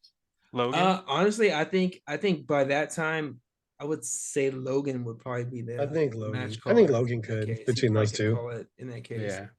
Yeah. But yeah, that would be the most epic celebrity match they can put together money wise. Those two people are like beasts on the internet, beasts in real life as far as popularity. They would just break the internet. They would break the whole thing. And they have them both under the banner, so that's money in their pocket. But yeah, Logan Paul. So you got Paul here. Yeah, so you got Paul. Okay. Yeah, I do. Montana, same for you, sir. I'm going to take the sponsor of WrestleMania and the CEO of Prime, Logan Paul. Good stuff. Is that going to be means on the it's gonna. match? Is that Yeah, going to be on the it's gonna be ring the match mat? starting on Saturday. It's On Friday, Nice. SmackDown's gonna kick it off with the Prime in the middle of the ring. I thought it yay. was gonna be at SummerSlam that they do the logo. It's effective immediately starting with WrestleMania. They say. But that's all good though. Works out. Prime's fucking disgusting, by the way. Just to throw that out there. That's some nasty shit. I'm sorry. That's like, oh no, it makes Powerade taste like fucking Dom Perignon, dude. I swear to God. Powerade tastes like liquid chalk. That shit is fucking. Have you gross. ever tried Mountain Blue? Hello. Yeah, that's even worse. Did you say a flavor name? Nights, my man. Yeah. Fountain Blue, you said Mountain Blue? That's a cop right there. Man, that sounds like some generic ass Mountain Dew shit. That sounds like that dollar store Mountain Dew. Better than Prime. Oh my god. I didn't even drink again. I think this beer is fucking warm now. You gonna get a Prime? Hell no. I'm trying to get us a sponsorship. I will get some good old fashioned fucking motor oil before I drink Prime, dude. Yeah. Some Pins oil. Give me some fucking Pins oil. I'll drink it straight out of the fucking bottle too, just real quick. Oh my gosh. All right, let's talk about some ladies here. The WWE Women's Champion Io Sky versus Bayley. Jeremy, you want to kick this one off, sir? So this one, same thing. I really don't know which way it's going to go. You know, at first you kind of feel like the interference is going to happen. Now those 6 women tag match kind of takes it out. I think Bayley's going to get this. I think we're going to see a change. I don't think people are really I don't think people are really digging Io, and I think people are going to vibe with Bayley getting it over. And I think Bayley's getting this win. Good stuff. Yeah, Steven, what do you think, sir? I agree. I think it's going to be Bayley.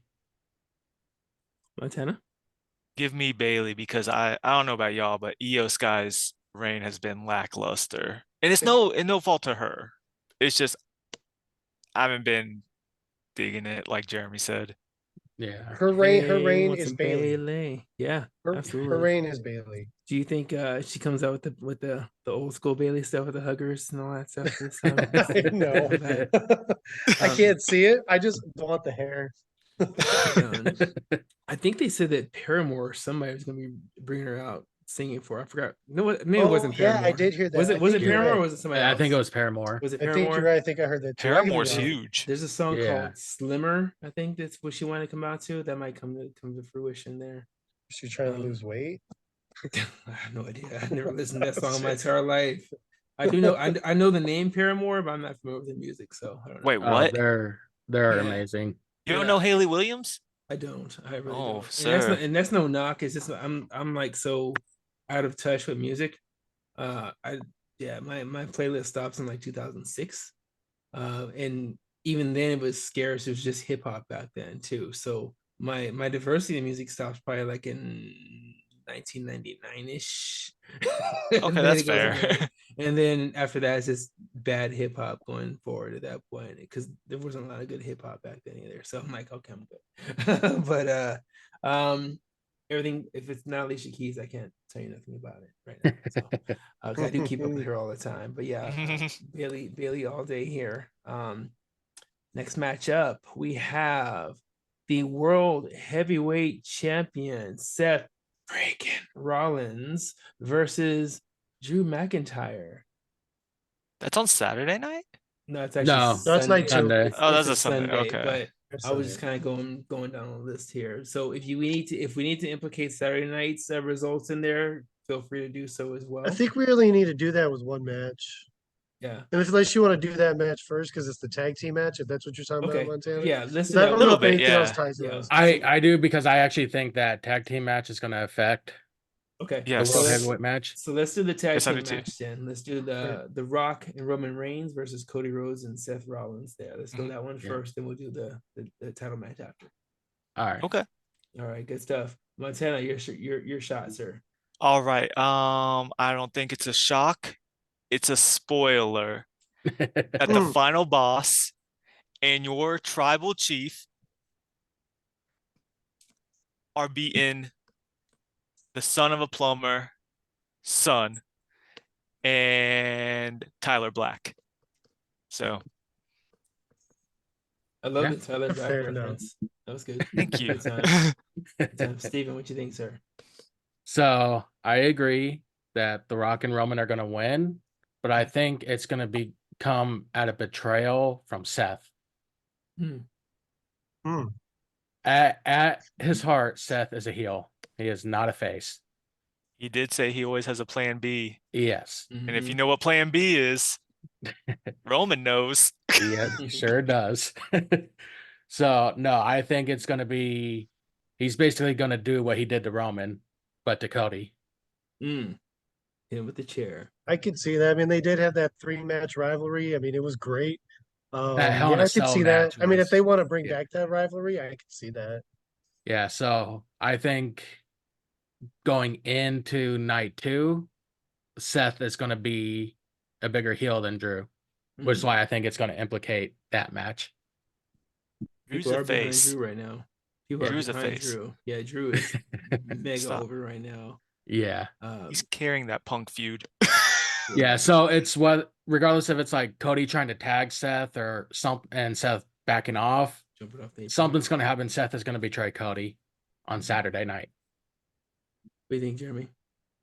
I think we're all kind of in the same spot. I think they brought up bloodline rules on Monday just to kind of give us an idea what that means. And I'm different. I think there might be like maybe a distraction or maybe like, Solos comes down the ramp or something. But I think The Rock and Roman are actually going to win just straight up. I do. I think they're going to win this tag match, and it's going to put Cody and Seth in a little bit of a reeling mode. And I think there's going to be some story where Cody has to start rethinking about night 2. Yeah, there's definitely gonna have to be some jeopardy involved there. But yeah, I agree with you guys there too. I think The Rock and Roman Reigns, they smash them. It's gonna be a fucking squash. Like it's gonna go on for like 30 minutes, but it's still gonna be a squash overall. It's gonna be brutal. It's gonna be lots of blood and nasty guts involved. Belt whipping. Yeah, it's gonna be a fucking beast. We're gonna get some fucking drama that night with that match. Yes, and sir. then We're gonna hear that Roman Reigns music hit. Yeah. And then the following night, you got Rollins again. He's going to turn on Cody. He's going to go into there healing up.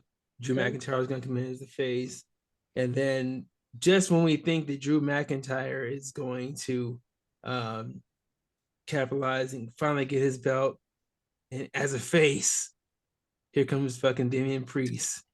To take his shit and let Drew continue being the hater that he is. And I think at the end of the day, that World Heavyweight Championship match between McIntyre and Rollins, we're going to see Damian Priest walking out of that match as the new World Heavyweight Champion. I do think McIntyre wins, and then Priest comes in. So McIntyre gets his moment, and it's literally a moment taken away from him. It's 1 minute. That makes sense. It's taken away from him. Yes. His whole story, he wants to win in front of the Fed. He's gonna win. Which he will. He will get his moment. He'll get what he's been saying he wanted. And it will last 1 minute. Yeah. And Priest will come in and take it. And that will allow him to still be the hater that he is. Yeah. It's great. I love fucking Drew now. His shit is awesome. Hater Drew is amazing. Yes, indeed. Jeremy, what do you think, sir? I'm a little different, so I think we're all kind of in the same boat here. But what I think is going to happen is, I think, like I said, I don't think Seth's going to turn on Cody, and I think that it's going to look like, I think Drew's going to look like he's going to win that match. But I think CM Punk being a commentator is very underrated, and I think it's maybe he doesn't interfere because it's some sort of distraction, something where he's talking, and I think Seth's actually going to win the match. And then you're going to hear that Damian Priest music hit. He's going to come down. He's going to beat Seth, almost kind of take Seth's moment, like reverse on him, take it from him. And then Drew, that will set up the Drew CM Punk feud that we all know that's coming. And no, I don't want to see CM Punk get a title shot already. And maybe Seth has something to do with Damian, who knows? But I think Damian's going to cash it in, but it's going to be on Seth. It'll be hilarious if Damian cashed it in after the second match. If he cashed it on Cody. That was my first guess, but I was like, man, they're gonna do the son of a plumber for a minute and take it. But I'm like, no, I think he's taking it from. Because they took it away from Dusty after he won by count out. Yeah. So imagine Damian comes in, snatches it from him. I mean, Philly crowd, I don't know if it's gonna go over with them because they would fucking riot. They would destroy that They'll probably place. fucking burn that stadium down because that's how Philly is. There's nothing wrong with that. Hey, it's good. It's good TV, right? Yeah, it's good TV. But yeah, since we're gonna go ahead and jump into that, let's go into that undisputed Wait, well, champion. did Montana say who he Oh, had? Montana, you go already? I'm sorry. I have nothing to add. Nothing on I that think one. what Show and Steve proposed, I would take my money. Take my what, $6 a month Peacock. Yeah, $5.99, brother. It's better than the $9.90. What was the WWE Network? $9.99. Yeah, hell yeah, right? Yeah. Yeah, actually, no, I think I do pay $9.99 for Peacock because I got the premium one with no commercials. I can't remember shit. Ooh, bougie. It just all comes. It just comes out of the fucking bank account. I don't know. That's fair. It's one of those you don't never see though. You know, it's like that one, Netflix, and Amazon. Those are just like utilities to me now. They're just there. You gotta be Exactly. I haven't paid for Amazon in years. I got on the MGM employee one, and even though I haven't worked for them for like 3 years, I'm still on their employee list for it. Bro, they don't care. So I have Prime for free. That's what's up. That's a beautiful thing. That's a beautiful thing. Hell yeah. So I think we're all in agreement that we're going to be working with the Bloodline rules. Well, did we do Rhea and Becky yet though? Oh shit! No, we did I did miss not. that one? I skipped over that I completely. think that's the only other one we have other than the main event. Well, that's the real main event to me. That's fair. Let's backtrack before we go to Bloodline rules. Let's go to let's go to Becky Lynch and Rhea Ripley.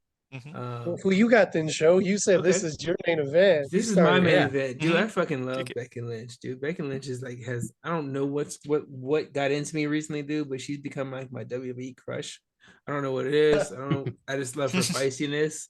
I sat there and like marked out for her a couple days ago when Rhea Ripley was on Arrow Hawani's show. I thought that was fucking awesome that she came in there. Oh, it's the fucking man. I'm here. I'm gonna kick your ass. I'm downstairs right now. What's up? Dude, the accent.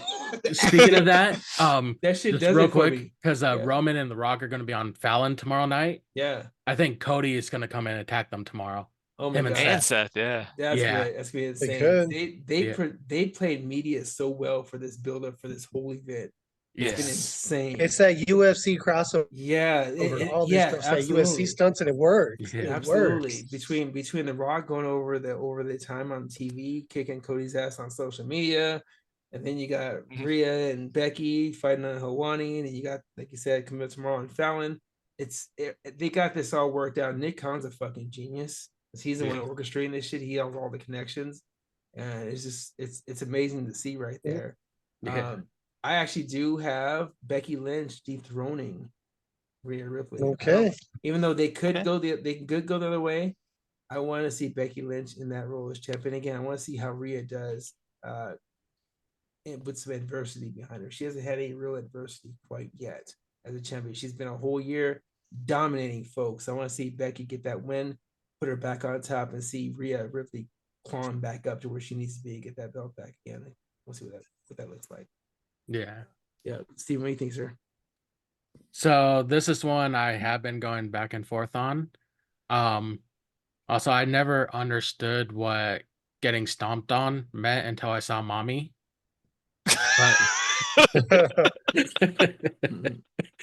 So Mommy's for top.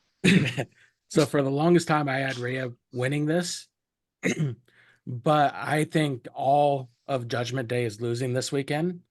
And that's going to cause a civil war between them for the next couple months. So with that, I think Becky is going to win. Right on. Jeremy, what do you think, sir?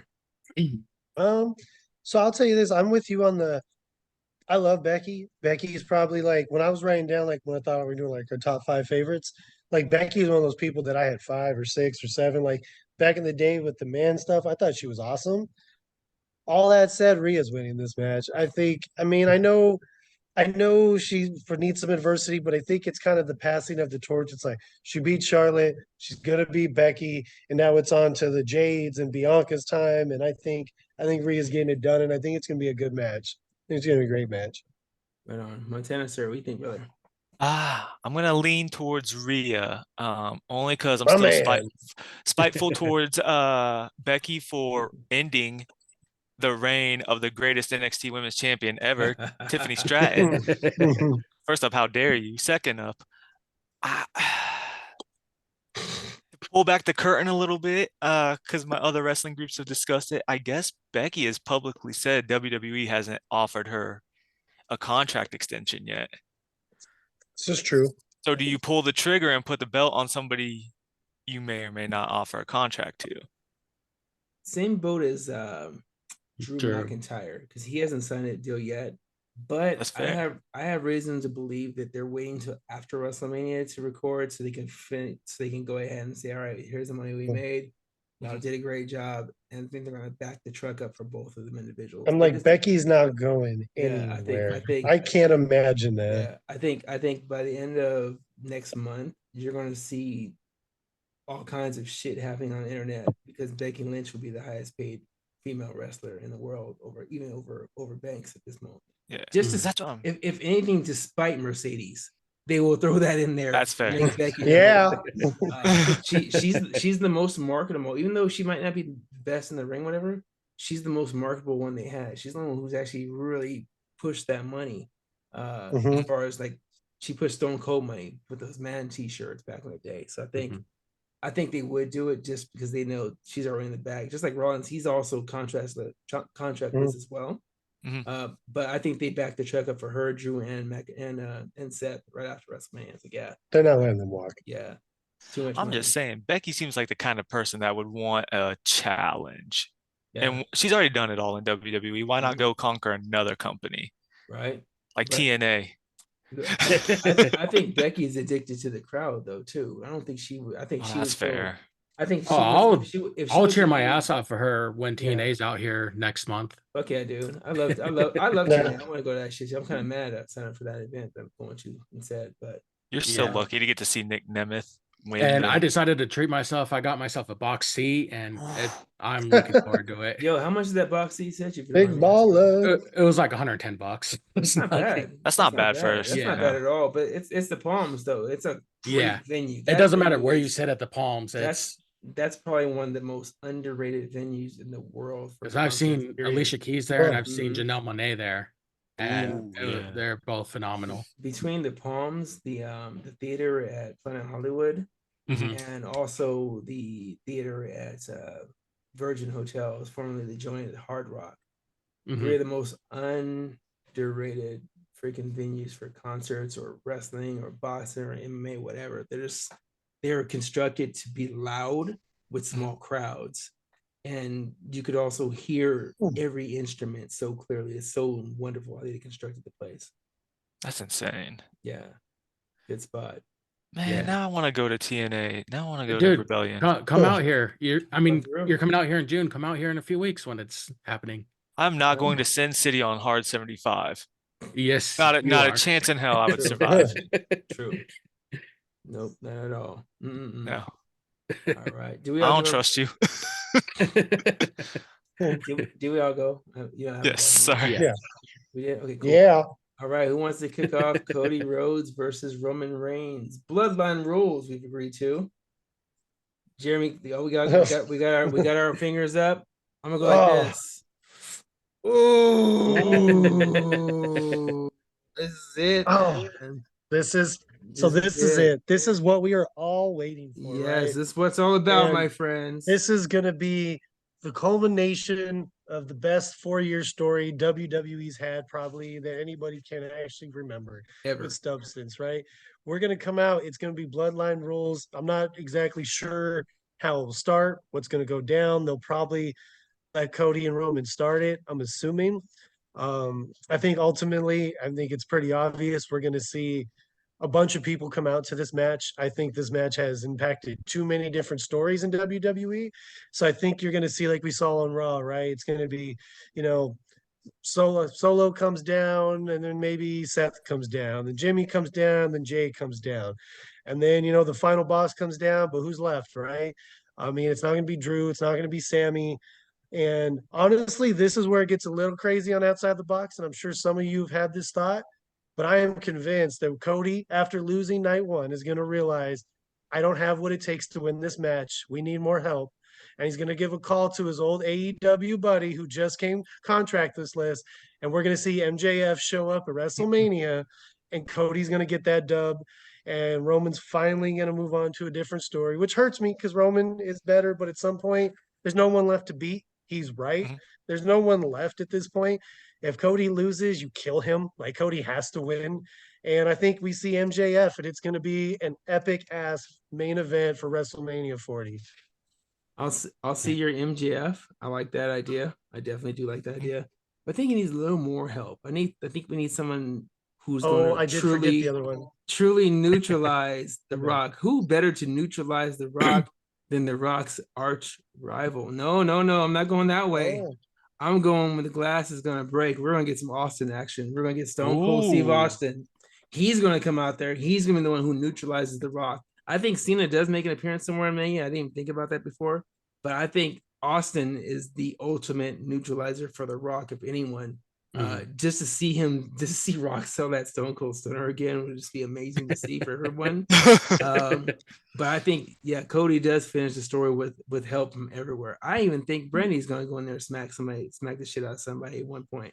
I just think it has to happen. I love Brandy Rose, by the way. That's another one of my old crushes. But anyway, Montana, what do you think, sir? Oh man, like you guys said, interference from everywhere. It's gonna be bloodline rules. I don't want Roman to lose though, because if you watched his A&E documentary, when he loses, he hangs it up. So unless he's gonna hang it up just to come back next year to face The Rock, and they're finally gonna do that match,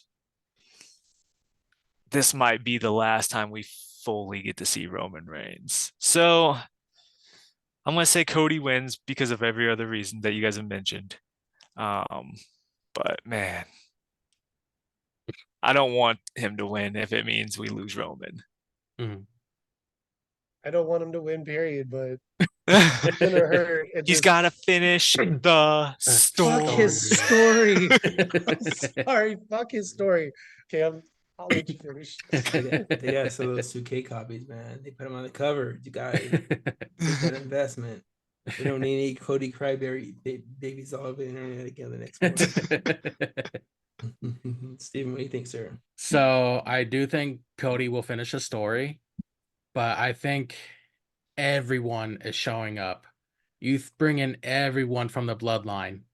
I mean, parents, uncles, cousins, aunts, everyone is out there. And then anyone who has been fucked over by the bloodline over the past 4 years shows up, including Drew. I think Drew actually comes out and takes out, say, like Solo or someone. All right. We have everyone. You have Cena coming out because he lost to Roman a couple years ago. I think Stone Cold will come out to take down The Rock. I think there'll be a moment. I know he can't wrestle or do anything, but I can see Triple H showing one punch to The Rock saying, "I'm the boss, not you." But I don't think anybody touches Roman except Cody. I think Cody will get the shit kicked out of him by everyone, but only Cody touches Roman, and he beats Roman. And I think that will lead to Rock and Roman, with Roman being upset that the final boss took over when he's the head of the table. And then we'll get his final match at SummerSlam where he beats The Rock as the official head of the table, and then he's gone. Do you guys foresee Dustin Rhodes getting a release and showing up perhaps as well? Possibly. I can see that too. And I will say the one, he is. And the one thing, like, I threw MJF because I think it'd be more exciting. Yeah. But like, if I really went with like, okay, what makes sense? Like, yeah, Stone Cold. But honestly, if I had to pick, because we know WrestleMania 40, they're gonna go all out. If Cody wins, it's gonna be like watching Daniel Bryan win again. Like, that crowd's gonna go fucking crazy. Yeah. But honestly, Cena makes the most sense to come down, because the last time we saw Cena, he got murdered in the middle of the ring. Like, I watched Elder Abuse by Solo just stabbing the shit out of that old man. I mean, I could see Cena coming down at some point, and it would make sense to me on that, just because of that's the last time we saw Cena. See, I can see Cena going after Solo, and Stone Cold going after The Rock. That makes sense. Yeah. And then you can have the former tag team champions of Stone Cold and Triple H just for that 1 second, each punch The Rock, like back and forth.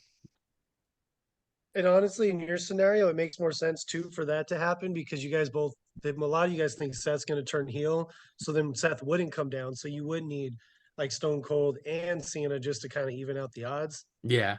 And like I said, I think Drew would actually show up to beat down on someone, whether it's Jimmy or Solo or whoever else is in NXT or any of the other wrestlers in the family. So perhaps MJF takes out Seth for Cody. Takes out Seth for Cody, MJF takes out Seth, and then you got The Rock, or Stone Cold taking out The Rock, and then you have. But Cena I think the final image everyone is celebrating with Cody in the ring, he hugs his mentor, Randy Orton, who gives him an RKO and cuts the black, and that starts the heel turn that Randy Orton should be because he is probably the greatest heel of all time. He's up there. I would put him top 5 WWF heels for sure. Yeah. Oh, for sure. Mm-hmm. Yeah. When he was Crazy Viper, Randy, like going into Triple H's house. Yeah, going in like Triple H. No, Triple H went to his house. My bad. But like punting Vince McMahon and punting Stephanie, like that shit was crazy. And kissing Stephanie. Yeah, he plays the asshole better than anyone out there. So I think that's the final image is an RKO. Mm-hmm.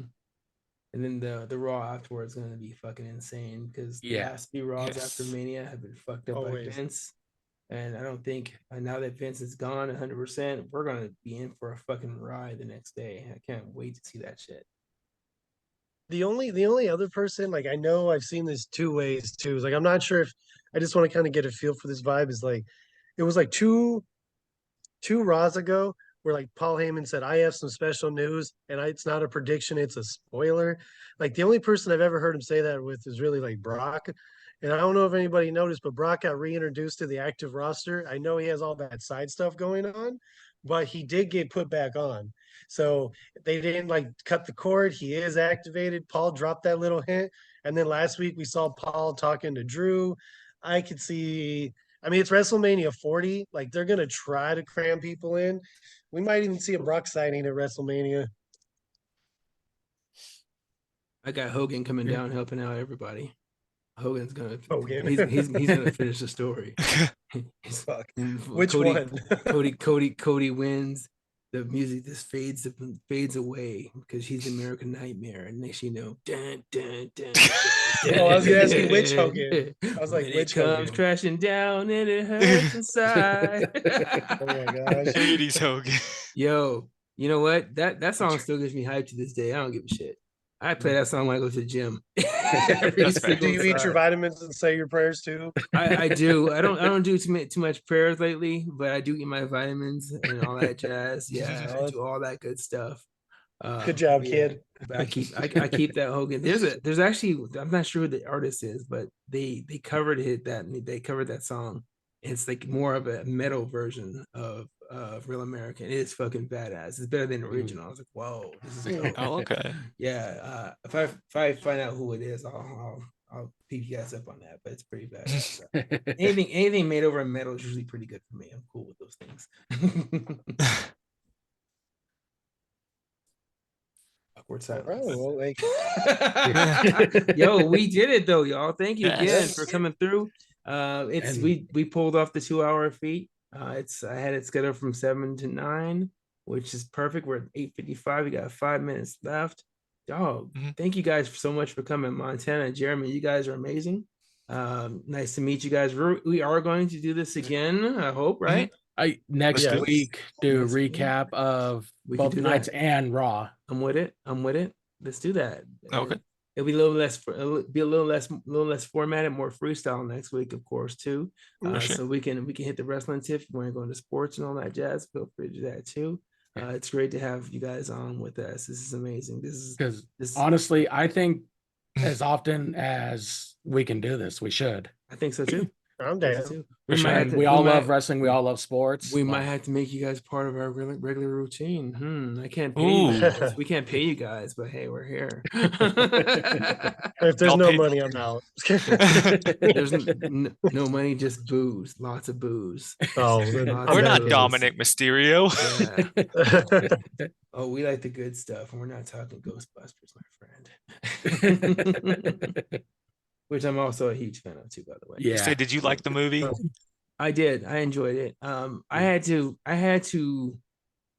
every time I see something new that from an old school fandom I've been a part of, I kind of have to check my fandom at the door sometimes and realize a couple of things. One, it's a different time, and two, you'll never recapture the magic of the original film. You will never get Ghostbusters 1 feel again. Same time, you have to realize you have to evolve as well, storyline wise. Frozen Empire was something out of the real Ghostbusters. That's where that came from. That's what from the cartoon, which was way different from the movie, folks. And I think ultimately they did a good job.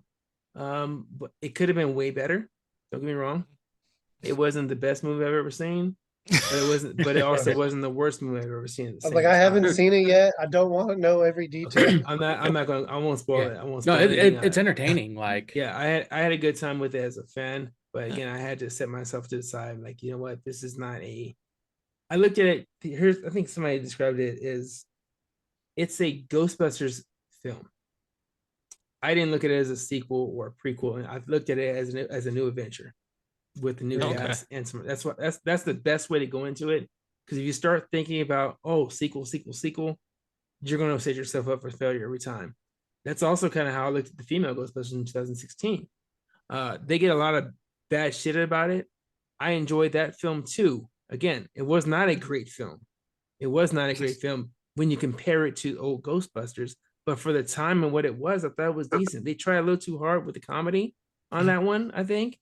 But they had their aspects. Like, for instance, freaking the Holtzman was badass. The action scenes were really good, I thought, in that movie. I didn't like the villain. on it because the villain was kind of whack. But for what it was a Ghostbusters film set in a different dimension. That's all it was. I had fun with it. That's how I look at it. Okay. And Montana, I was a little bummed. It was too hot out here for a show to go cosplay for it. Yeah. I was ready. I would do it. The first Ghostbusters is one of my favorite movies ever. Yeah. Like another favorite franchise. Like, if we're gonna talk about that, is anybody else besides me, nerd status, like excited for a new Back to the Future? I am. I need redemption. The third one didn't count. That one didn't count. There's only two. I'm glad you said that. I'm glad the third There's one only was, two. The third one was so rushed, and like I just didn't. We never went to the West. There was none of that. I think Never we all happened. dreamt that shit in the Matrix or something. No, that didn't happen. I'm still waiting for my flying car too. It's been well over 2015. Now we did get the cup. I just want a hoverboard, like a legit hoverboard. Yeah. We did get the Cubs World Series in 2016, but And now, Montana, have you ever seen the movie called The Raid Redemption? I've heard about it. Because I've shown it to both Shoshai and Jeremy. You need to watch it. Okay. What's it on? I'll send you my Vudu login. Okay. Or it might be on Netflix. It's on but I can send you my Vudu login as well. It's not on Netflix. It's not. It's not on Netflix. I looked. I'll be honest. I just bought the bundle on Vudu and I watched both, and it was worth it. Yeah. Okay. A few years ago, the New Day like 3 times. Yeah. The New Day did a bracket challenge for greatest action movies, and they named The Raid Redemption as the greatest action movie. Did they? Yeah. And Jeremy, I mean, we were watching it. It was late at night. We were both exhausted, but like neither of us kept you on the edge of your seats. seats. Like we were into it, and I was the only one who saw it in theaters like a decade ago when it came out. Same with the sequel. I was the only one in theaters, but they are so badass. Yeah, Steven's a good hand when it comes to movies, mostly. Oh, for sure. Mostly. So yeah, I'll send you my Vudu login so you can watch it. Nah, I definitely appreciate it. I need to get that login again too. I lost it. When when I upgraded Xboxes, I lost all those All right. credentials. Yep. So I can send it to both you guys. Speaking of And logins, how do you are you able to watch the Iron Claw yet on that A24? Because I might have to hit you up to try to watch that sometime. I don't have the A24 app because it's only for Apple products right now. Go on. Yeah, but they've teamed with Max, so it should be on Max pretty soon. Oh, okay. I do got Max. Perfect. Yeah. It's a depressing as fuck movie, but it's really good. It's I think we all know what happens to the Von Erichs. Although I did not know that Texas Tornado had only 1 foot when he was in WWF. I did not know that. I did not know he lost his foot. So that was surprising to me. But the rest of the stuff I knew. Yeah. Right on. It's cool seeing them show up on AEW. Yeah, that was a good look for them. Yeah. I don't really need to see them at all. Yeah. You know, they're all but it was still cool to see it. Yeah, they all kind of suck now, but it's okay. Yeah. Didn't their kids do like MLW or something? I wanted to see, who was it? Was it Kevin in MLW? I'm not even sure. Kevin's kids, yeah. Was it Ross and something? Shit, I have no idea. I tell you, I have the most random wrestling knowledge. I still don't know what the fuck a Joe Henry is, but you need to believe. Oh, you gotta watch those clips. Joe Henry is badass. I watched that shit when you sent it over. Yeah, right. This guy's dope. This guy's dope. I like him. Go watch him and how he interacts with Top Dollar. Dude, I was laughing so hard with both the entrance video that you sent me and the one where Edge's bitch. Yes. So today I found out you can get a cameo from him for $26. So I'm going to send it to my fantasy football league, who's also a bunch of wrestling fans. Nice. And tell them that they all suck and that they need to believe in Montana. Nice. Oh, Jesus Christ. On a similar subject, me and Top Dollar, been going back and forth on DMs. He's kind of cool people. Shit.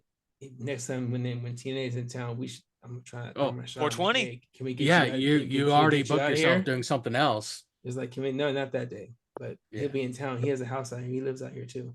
So I'm thinking maybe get him in touch. We can get our first celebrity guest. It'd be kind of badass too. That would be awesome. That'd be cool. For sure. As long as he's willing to answer that question about him missing that flip, which is basically the end of his life. Flop Dollar?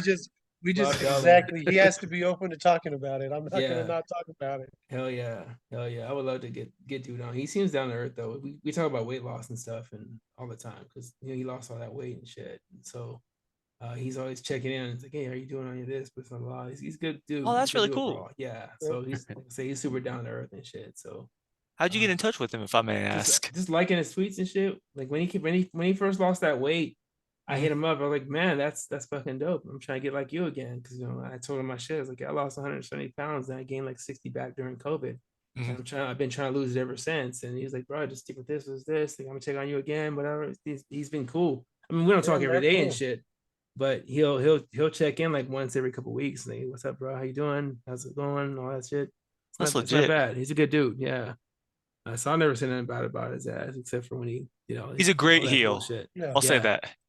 He makes me hate him, which is his job. Yeah, if you're not hating your heels, they're not doing their job for you. I don't know, Tiffany Stratton. I don't know. I think she's like one of those people who just kind of like transcends like the character. She's supposed to be a heel, but you cannot like her. She's like too athletic. LA Knight is a heel technically, like he is a heel, but we just love him so much. Like the fans love him so much that he kind of got forced out of it. But he still technically does nothing good. He did get arrested. Exactly. Everything he does is still heelish. He cuts people off, but we just love him. So Tiffany will probably be the same. Yes, indeed. Yes, indeed. Now, before we get out of here, guys, you guys want to give socials or anything like that? Any shout outs to yourself on social media? I just scroll and judge. Well, fuck it then. I'll throw mine out. You all catch me at Shotorius everywhere. I'm on fucking Twitter or X, whatever the fuck it's called now. But don't hit me up on there though, because I don't have like 300 followers and like half of them are like fucking porn stars and fucking That's all. Not the bots. No. My whole lineup on fucking X is all porn stars and wrestlers. That's all it is. So that sounds dope as hell. I could be reading about WrestleMania, then seeing fucking somebody getting their shit sucked the next scene. It's like that's how it is. Yeah, I'm at Shotoria, so I play a total character on there because I be talking off the wall and they be talking shit. I'm also down on IG, same thing, Shotorius. Or you can also catch me at Shotorius Kitchen on IG as well, where you see my food stuff. Because there will be a food truck coming soon to a Vegas near you. Yeah. Steven's off and on, so we're not gonna ask him for his shit. He does his shit every 3 weeks. Pretty much. Yeah. But anyway, you can. I do want to give a shout out though. Please. Mr. Montana here has now been a father for 6 months. Ah, yes. Welcome to the crew, sir. Welcome Thank to you. The crew, indeed. Greatest thing. I'm tired. Yeah, dude. I haven't had a good night's sleep in 4 years, brother. 4 fucking okay, to that good night's sleep at home in 4 years. That's the saddest shit I've ever heard, man. It's fucking true. It's damn true. It's damn true. There's a reason I have this fucking ring light in front of me here, because if I didn't have the light on, you can see the fucking raccoon eyes. I'm about to go to sleep. I'm gonna be sleeping the next 15 minutes after I get off the phone with y'all. For sure. Oh, shit, me too. I gotta edit this shit though and put it together. I promise I'll be up by tomorrow. So for sure, Awesome.